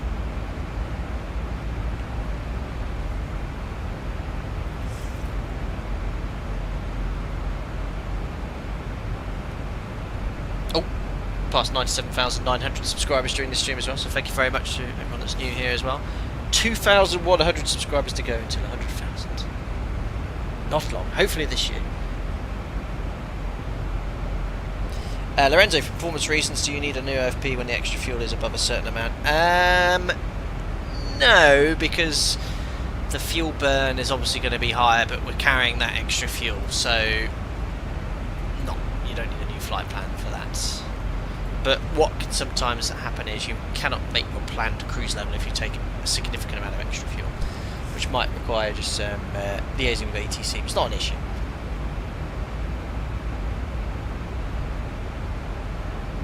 Matt, what unbelievable comment. Someone destroyed the lab in energy today during cruise. How many of you had to put the oxygen mask on? Unbelievable. What a comment. Wow. Look at this. Quickly moving on. Beautiful scenery outside. Don't do many external views, but have a look at this.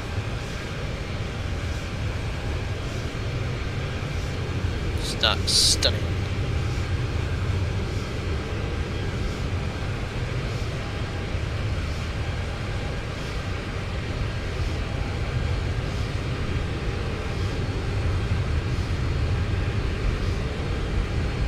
Uh-oh, thermometer says 28.5 in my office, it's gone up.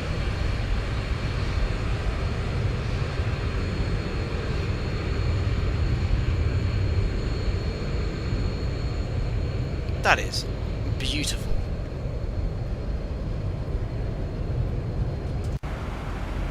Alright, so still on path, but the speed's trickled up a little high. Again, we can just monitor that because if you accelerate, there'll be more parasitic drag. We're not on any direct speed control, so we'll just keep a close eye on that speed. You get the drag required message, that's normal.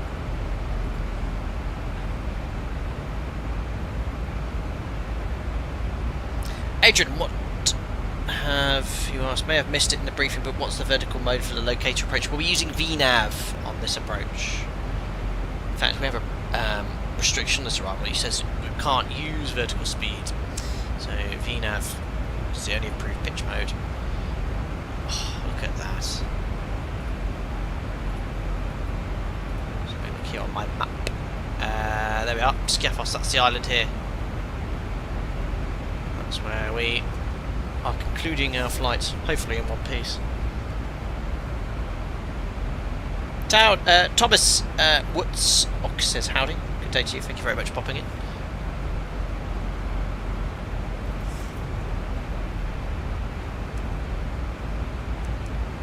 We are overhead the Alpha Golf Hotel VOR. The airfield. It looks like a military airport.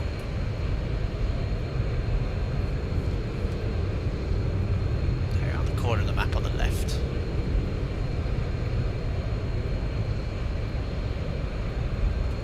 Pretty nice.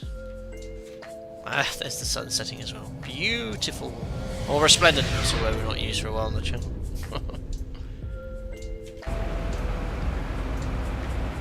Nikki, hope you're doing well.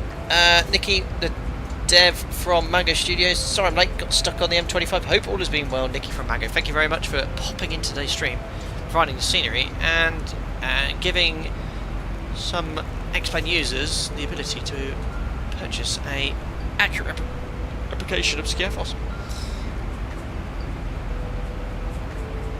Hello Thomas, how do you calculate the takeoff and landing performance on the ZIBO? Now the ZIBO mod does have a landing performance calculator, but I do now use, where possible, the SimBrief performance calculation available with a Navigraph subscription, which is generally very accurate indeed. How can vacate Alpha 1 without backtrack? It's possible, but you'll have passengers from row 1 in the cockpit, that is true. Yeah, that's ambitious. No, we're using all runway length available. Alpha 1, yeah. You could make Alpha 1 with anything more than 50 passengers. Those brakes will be melting, but yeah, we'll use all available length.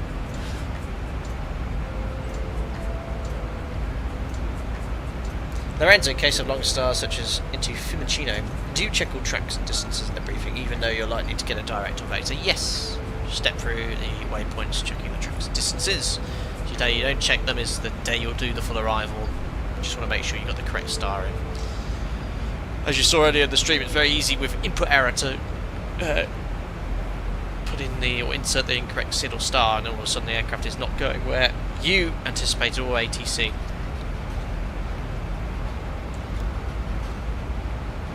Oops, seatbelt sign come on.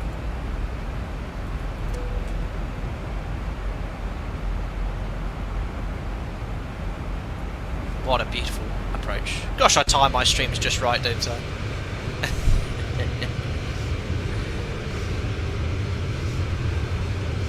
Very nice. I'm going to introduce a little bit of speed brake now because I want to get closer to my target speed as we approach the decel point.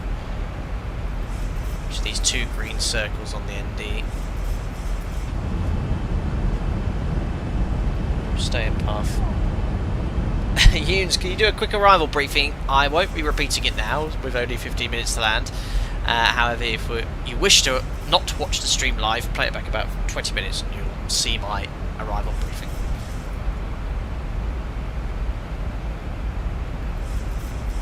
Actually, that's a good point. I can select the charts on here now, can't I? Which I generally never do, so I use Navigraph all the time, but it would be easier. In Golf Sierra Kilo, approach, locator 1. There we are. So it's quite a sharp turn the aircraft has to manage, but it should do it just fine as we fly overhead the VOR, then downwind. There we are. So we've approached the decel dot, so the aircraft's decelerating, and I'll stow the speed brake once we're on our target speed.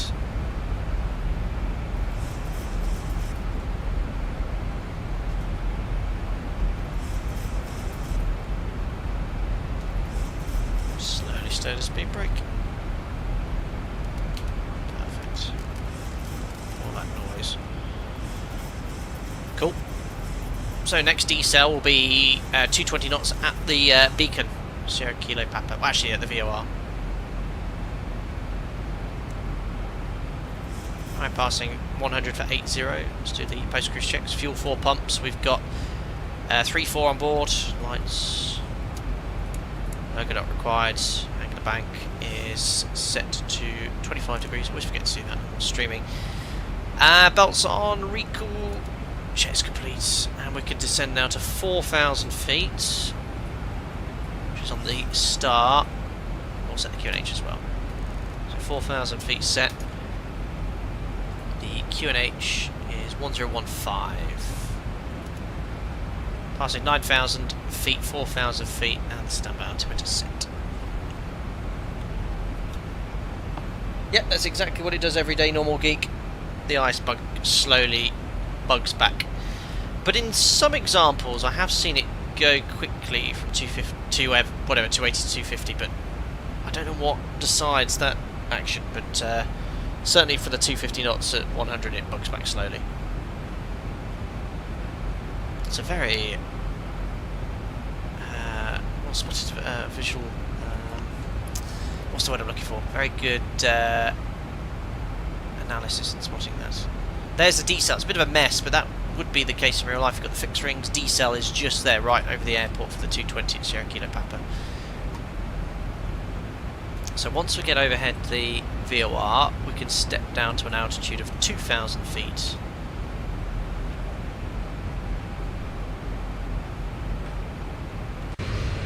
Oh, look at that, guys. Vice City vibes. Anyway, there we are. That's where we started our day. Directly overhead, Mango Studios Skiathos scenery. And we're back. Liam, just in time for the landing. Welcome aboard, buddy.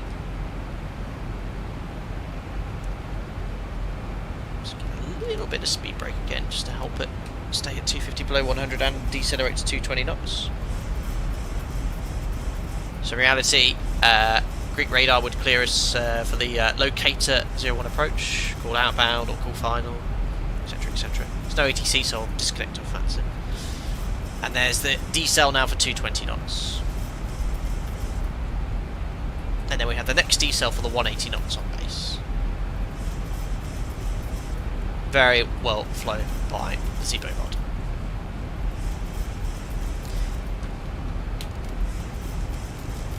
Great, just a speed brake. So FMC speed is going to add thrust now to maintain this, but we should have common V now. So if I press speed intervent, there we go. It's going to stay in path.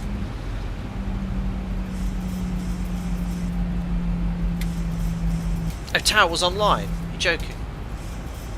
Reconnecting. Traffic. I've got no tower here. Adam, no ATC. Adriatic centre, but oh, I have got tower. You're quite right. 1, 2, 3, 2, 5. Then we shall tune the tower.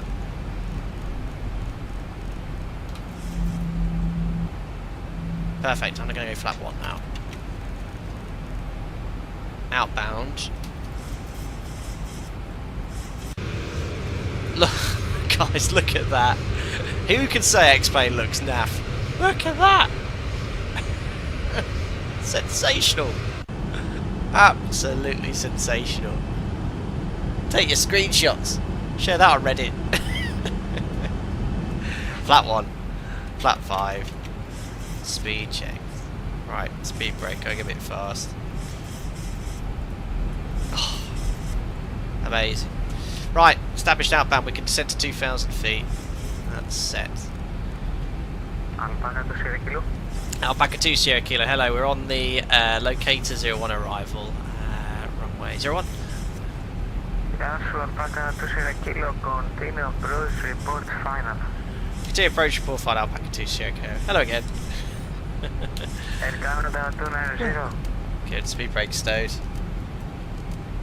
Alrighty, so it's because it's a decel segment, it's almost leveled off, and now we're at the end of that decel segment. It's going to start pitching down. So if it adds thrust, that's absolutely fine. Speed 180 knots and extend downwind tower for base.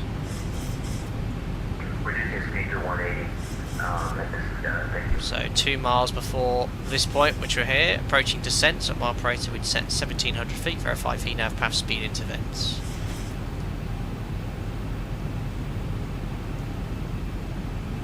Welcome, Andy. Thanks for your subscription. Hugh says ZIBO is looking well good. It sure is looking well good. High speed approved, Alpaca 20 Kilo. Ooh, it's all right up my trumpets. Okay, so this is where it gets a bit... Oh, yes. Oh my goodness me.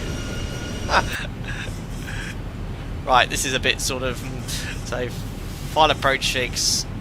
4,700 feet, no flags. Altitude checks, no flags. He's extending downwind, so we can now go flat 10 and bug the speed. Great!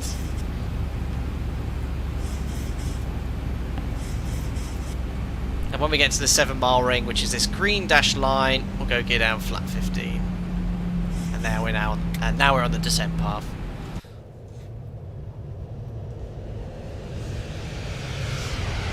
Ah, amazing. Crikey, it's a steep descent path at that. I'm going to drop the gear a bit sooner. Gear down. We're approaching 7 miles anyway, so that helped the drag.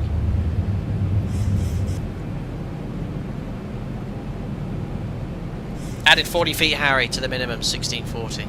So 1700 is the next highest rounded up. So because we're approaching that 7 mile point where we have to, it's the latest we gear down flat 15, I just use that to help slow down. Alpaca 2 Sierra Kilo, final runway 01. Alpaca 2 Sierra Kilo, wind 160 degrees for knots, runway 01, clear to land. 01 clear to land, Alpaca 2 Sierra Kilo. So flap 15, match speeds. So the mod has slightly overshot it. I think in reality it would do quite a nice turn on to final. Checked. 2500. And we can now set the missed approach altitude 4,000 feet. That's set. And flap 25. Continue 23 November.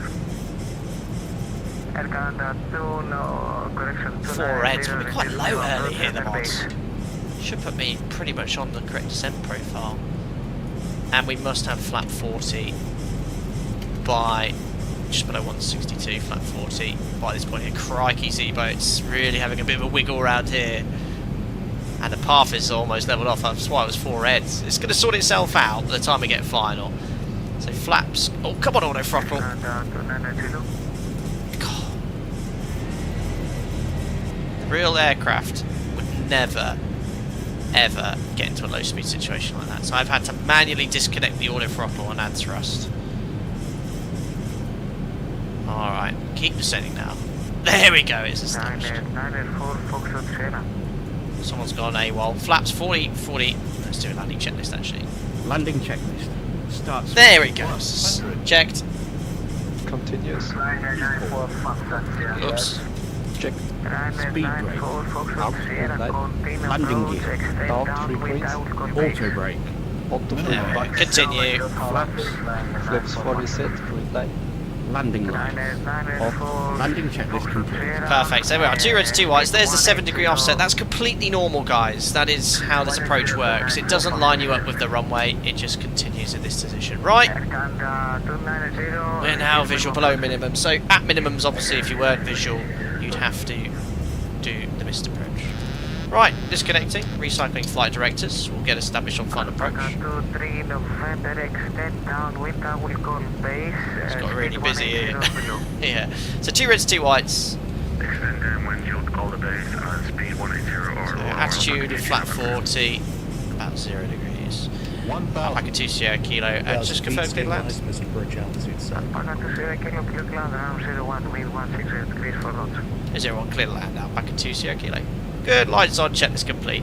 So this is where the mod, although it went a bit wonky at the end there with the thrust, and I had to disconnect the auto throttle, it's now into its own. Perfect attitude, around 0 degrees, 62%, it's holding the speed beautifully, and this is where X-Plane 12, everything comes really nicely in. Do a cross from the right, just went slightly past the centre line. 500. Checks. So remember, it's 30 metres wide. It gives you the impression that you feel that you're a little bit high. 3 reds. Immediately correct. You don't want to come lower the threshold here. Back on profile. 10 o'clock, same altitude, we'll keep a visual. And this will not be a butter landing. You do not float here. Look at this Skiathos approach. Beautiful. Right, on profile. 200. Very nice. 100. 50, 40, 30, 20. Nice firm 10. landing on the touchdown zone. Boom. Speed brakes up. Acceptable. Perfect. Reverses. Max auto brake. 100 knots. Auto brake disarm. Stopping's fine. 80 knots. And cancelling reverse. 60 knots. Ladies and gentlemen, welcome to Skiathos. And I don't care what you say, chat. That is how you land here. Nice firm landing. So we're going to backtrack as soon as possible. Beautiful. Alpaca 25, correction 20 kilo, welcome to Skiathos, backtrack runway 19, vacate Alpha 1, Alpha stand, Alpha, correction stand 1 Alpha. Runway 19 backtrack, vacate 1 Alpha for stand Alpha 1, or 1 Alpha, I think it was. Alpaca 20 kilo, we're expediting. Correct. 1 Alpha, Alpha 1, Alpha 1, 1 Alpha. There we are. Beautiful approach, beautiful scenery. What an airport. This is an airport. It's a challenge to fly into. Challenging approach, narrow runway, short runway. It's got it all. There we are. Alright, so we're going to vacate first right here on Alpha. We've got an aircraft on final. There they are. Oh, crikey. Ooh, expediting. Flaps coming up. Here's Alpha 1. We'll take 1 Alpha. Perfect. So that's... Aircraft 290, expect late landing clearance. I'm off. Superb. Negative, expected late landing clearance. We'll give his clearance now. Right, we've vacated. Apart from the wobbly auto throttle, which let the speed get very low, and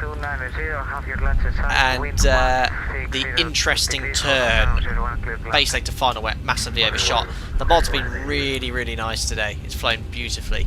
Fantastic. But yeah, what an approach. We have done this once more on the stream a long, long time ago. I was looking at my stream library, but it was some time ago. Brilliant. Right, let's start the APU. We're already cleaned up. 1 Alpha's coming up. Out off. Trim to 4 units. Make sure we're all clear on the right. Say again, Alpaca 23 November. Alpaca 23 November, say indicated airspeed. There we are, probes off. Ooh, that was an awful turn on stand. There we are. Yeah, that was a... Landing was maybe a smidge firmer than I'd probably want in reality, but you don't mess around at airports like this. If you have a look at every runway, have a look at Skiathos landings in real life and see how they land. That's how we do it. Just do not float here. Alpaca 23 November, established on the final for runway 01. Perfect. There we are. Stop. Fantastic. Right, parking brake set. We'll just do the rest of taxi and flow. APU's almost there. There we are. 2 blues, red. Just do the rest of the taxi and flow.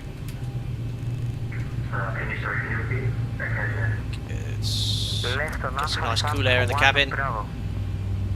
Alrighty, and then we'll just wait for the anti-collision light. The N2's below 20%. That was awesome. 3 November, wind 160 degrees, 4 knots around 01, clear land. I'll have to look at the Alpaca landing as well, won't we? Alpaca 2 November. Alpaca 2 Juliet November, no pressure. 20% N2, anti-collision light off. And we can conclude our flight on Sky. The Alpaca's still a way out, but we'll look at the landing. Amazing. What do you think then, guys? Brakes are a little bit warm, but we're back here at our home base, Skiathos. JCam instant purchase that LGSK scenery. Yeah, X-Plane users, you've got a beautiful replication of this scenery as well. However, hold your horses, guys, before you have a wish to purchase it. I will do a quick giveaway, unannounced. Oh my god, South Africa, where are you going? And we'll run that, but if you're unfortunate enough not to win, do support Mango Studios. I'm more than happy to promote small developers. I think Mango's Nikki. Are you a one-man or one person team or 2, I don't know. More than happy to promote sceneries like this for very small independent developers. But we'll run a giveaway for a gift card, so you can support Nikki and the devs at Mango Studios. But if you're not so fortunate to win, be sure to go check out this fantastic scenery. I'm just going to watch this one alpaca land, then we'll run a giveaway as well. Safa's a long way from home, I know, and I think he's parking. Interesting. Oh, has he gone for the different stand? Interesting. With his chop on my APU, please. 40, 30, not bleed, 20, APU exhaust. 10. Got these aircraft coming in. AJ, thank you very much for the $3. Very kind. Horses held, alpacas grabbed. What do you mean by that? I don't know. Thanks for the $3, buddy. Very generous. Oh, brilliant. Does LNAV use the NDB signal on approach? It doesn't, Adrian, at all. It uses the FMC database, but it must be tuned and identified as backup. So I think in the heat of all that, I didn't actually do an approach check. Let's check the ident for that. Let's have a look at it. Chonk. Bit of a bounce. Maybe a little firm. But that, sir, or madam, is how you do it. But watch the runway edge. Oh, there's no sound with the default explain, I'm afraid. Is he made out? Look at that! He's made out for 1! Oh, must have been empty. Impressive. You said to hold our horses. Oh, I did. I get it. I get it. Thanks, guys. Right, ZIBO, how did you think I performed on this approach? Where is it? There's this one. Landing rate. Or landing rating great. Approach rating great. 8 out of 10. I'll take that. High rate 70500. I might have been just correcting on the pappies briefly. Harsh. What was my landing rate? How do I find landing performance? You can't. Well, it was. They made a mistake. 5 out of 5. Max Manor, who needs brake pads? I know. Yeah, that will cook your brakes regardless. New Sky, I'll just terminate my flight there. And that was 9.87! Oh, no, get out. It wasn't that hard. Inaccurate landing calculator. Average touchdown in normal conditions. 1.45G. It wasn't 1.45G. Inaccurate. No perfect 10. I can't get this month. God damn it. 9.87. Well, I'm closing that down. It's stupid. Never accurate. Right. As I mentioned already, Mango Studios, thank you very much for sending out this scenery for X-Plane 12. Very nice indeed, very tidy, very accurate apron markings and taxiway markings and all the wear and tear you get as well. There's no, I don't think, modelled terminal, but I think most X-Plane users are not bothered by that, are you?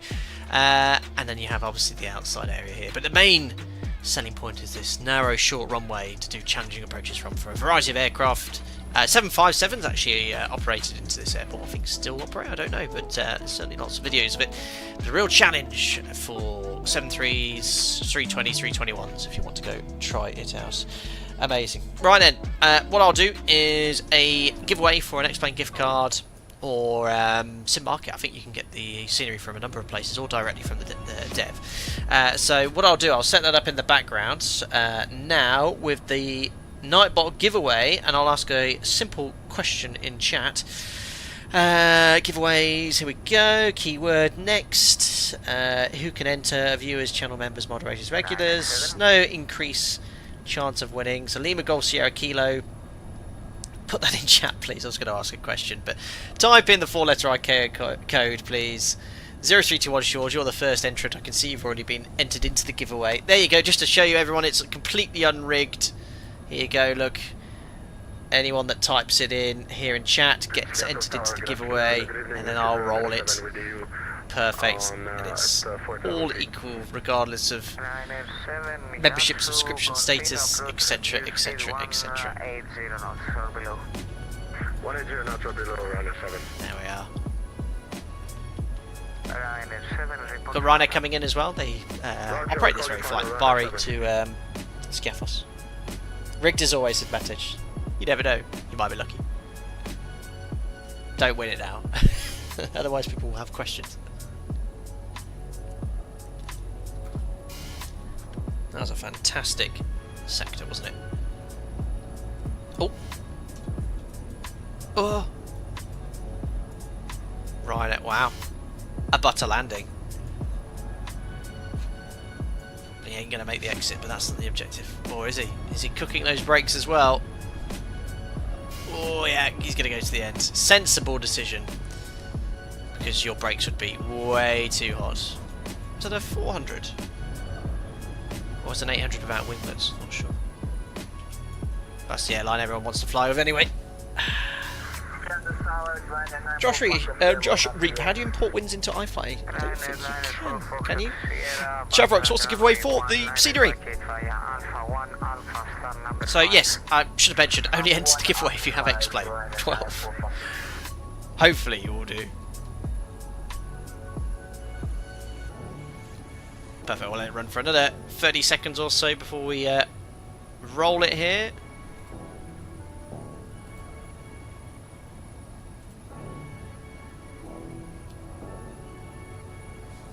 Lots of subscribers here as well. Pink Cow, Andrew Coop, hope you're doing well, guys. Lots of people who watch it and happy watching it as well. Always feel free to say hello, but I fully understand if you just want to chill out and watch the stream as well. Cheers, guys. Chef Rocks, I've already answered your question for the scenery in X-Plane 12 from Mago Studios. This scenery of Skiathos. Howdy, Pink Cow. Great username, love it.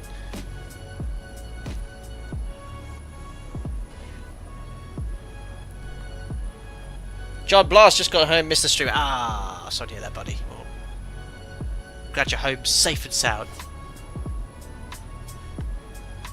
Right then, so let's now roll the giveaway. Here we are. So the winner is... Oh, I pressed the buzzer too soon. quick, Nightbot, quick, choose a winner. 63 entrants. Oh no, it's a member, Litoro Games, Edo. I'm going to roll another one. It's a moderator. So I'm going to roll 2 giveaways. Edo, congratulations. But we're going to roll a second one. Edo is a moderator of the channel. He's not allowed to win, and no one else has win. So I'll roll it again. Second winner is, oh gosh, where is my box? Re-roll winner, it's Javelin. Oh no! well, I'll roll it third time. Running out of gift cards. Javelin's a member who's won up before. Javelin, Edo. Alright. This is going to get expensive. The third one is D-Dog. There we are. D-Dog. Oh, there we are. No worries. Gift cards all around. 3 gift cards away. 3 Skiathos series to purchase. No worries. Thank you very much indeed for participating. I can't have long-term members and moderators winning all the time. Everyone will think I'm rigged. Giveaways all around. D-Dog, he said, oh my god, D-Dog, I don't know who you are. Thank you very much for your support as a subscriber, I guess, and for taking part. So D-Dog, Jamdo and Edo know what to do. They'll get in contact with me via Discord as members and moderators. But D-Dog, if you could get in contact with me with my email address, that's flightdeck2sim@gmail.com with a number 2. The email address is on the About section of my YouTube homepage. Or you can message me on Instagram. That's the only social media I accept DMs from. And what I'll do is send you a gift card so you can purchase this scenery for X-Plane 12. You don't have a profile picture, but I'll remember your username. If you could just show me your name with the logout screen on YouTube as well. I'll talk you through what you need to do just to confirm it's you. And Javelin Edo, yeah, as usual, you know what the drill is. You can accept a gift card from me, and if you'd like to support, or if you could support Mago Studios, that'd be great indeed. Lovely local dev, and I hope you look forward to flying into this scenery this weekend. There we go. Right then, what we will do is call it a day. We'll log off the VATSIM network. I'll just save an Nexus controller. And Skiathos Tower. I can see Sierra Kilo logging off now. Thank you very much, ATC, sir. Have a lovely evening. Bye-bye. Bye-bye. There we are. Perfect. But yeah, great stream, wasn't it? Firstly, thank you to Mago Studios for sending me their Skiathos scenery, available in lots of reputable flight sim stores. The X-Plane gift Explain org store, the sim market store, and also from their own website as well. And well, yeah, I can't say thank you to ZIBO Mod, but what an add-on this is, guys. Apart from the little issue on final approach, which hopefully ZIBO will fine-tune and fix, but great fun to fly this aircraft. I don't see it flown as much on the channel with so many aircraft to fly in both sims, and this is the sort of you know, how many times have I streamed this aircraft? Over 200 times. By far the most popular aircraft on the channel, and it is one of the best 737-800s available. The PMDG is also excellent by a considerable margin in Microsoft Flight Simulator to other 737s, and the iFly is catching up. But this is by far the OG best 738 X-plane. Anyway, guys, we will call that a day. We've logged off of the VATSIM network. I will conclude things here in the background for the stream. Turn off New Sky. Can't believe I got 9.87. Ridiculous. Unbelievable. Turn off everything else in the background. Bye-bye Fly Live. Turn off this music. And cue the replay music as well. There we are. Cheers, Short. Thanks for all the comments as well. Another lot came in there at the end. Why is my replay not working? I pressed Alt-R. Uh-oh. My replay button's not working. Just turn that music down first. Let me try again. Oh, it's because I'm not in the sim. Right, I reckon about there. Oh, that was well placed. Let's have a look at that landing. And this is where X-Plane will be really showing off how good it looks. 400. And the physics and the wheels. When the speed brake deploys, you'll be able to see the wheels take the load of the gear. Well, the gear, amazing.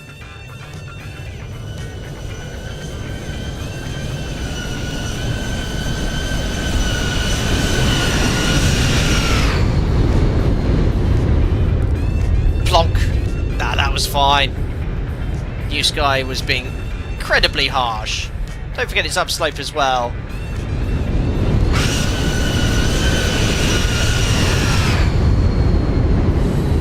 Little flare. Boom. Arrive. But that's what you want to do. You don't want to be floating down this route.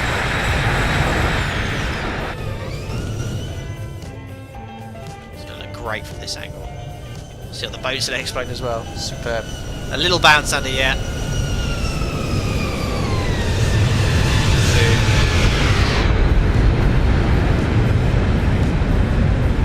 Didn't say anything next to me, Andy.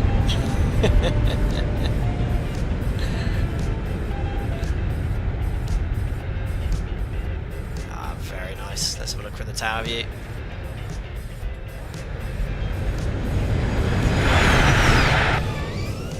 All those boats on the approach, really cool.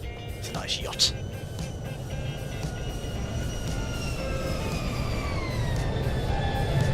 Oh, looks so good.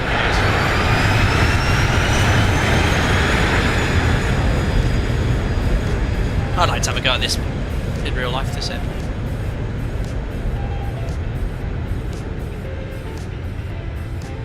Have you replayed the takeoff from the spotting location? Oh, not about risking the sim, but it is a superb view. Have a look at the scene yourself, have a go, but I won't do that today. Thanks for your request though.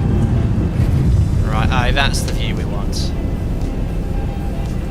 The sun had just set as well. Very nice indeed. Right then, let's pop you about here. Oh, look at that approach. Amazing. Right then, well, once again, thank you for participating in another Flight Data Sim live stream. Thank you for everyone's generosity as usual. Lots of donations came in today and all the gifted members at the start. Thank you very much to everyone that contributed. Most appreciated. Thank you very much. And to all the regular viewers, thank you very much for popping in for your subscription as well and liking the video. That helps the channel out a lot. Approaching 2,000 subscribers to go until 100,000, so thank you very much indeed. And to all the members, thank you so much for your continued support as ever. Enjoy the rest of your week, and I'll hopefully be live in a few days' time in the Starship in Microsoft Flight Sim 2024, Wednesday or Thursday, so keep your eyes posted on the channel. Push the bell notification so you're informed for when I publish my stream. That's it, guys. Great. Enjoy the rest of your evening. Take care, and I'll see you soon. Bye-bye.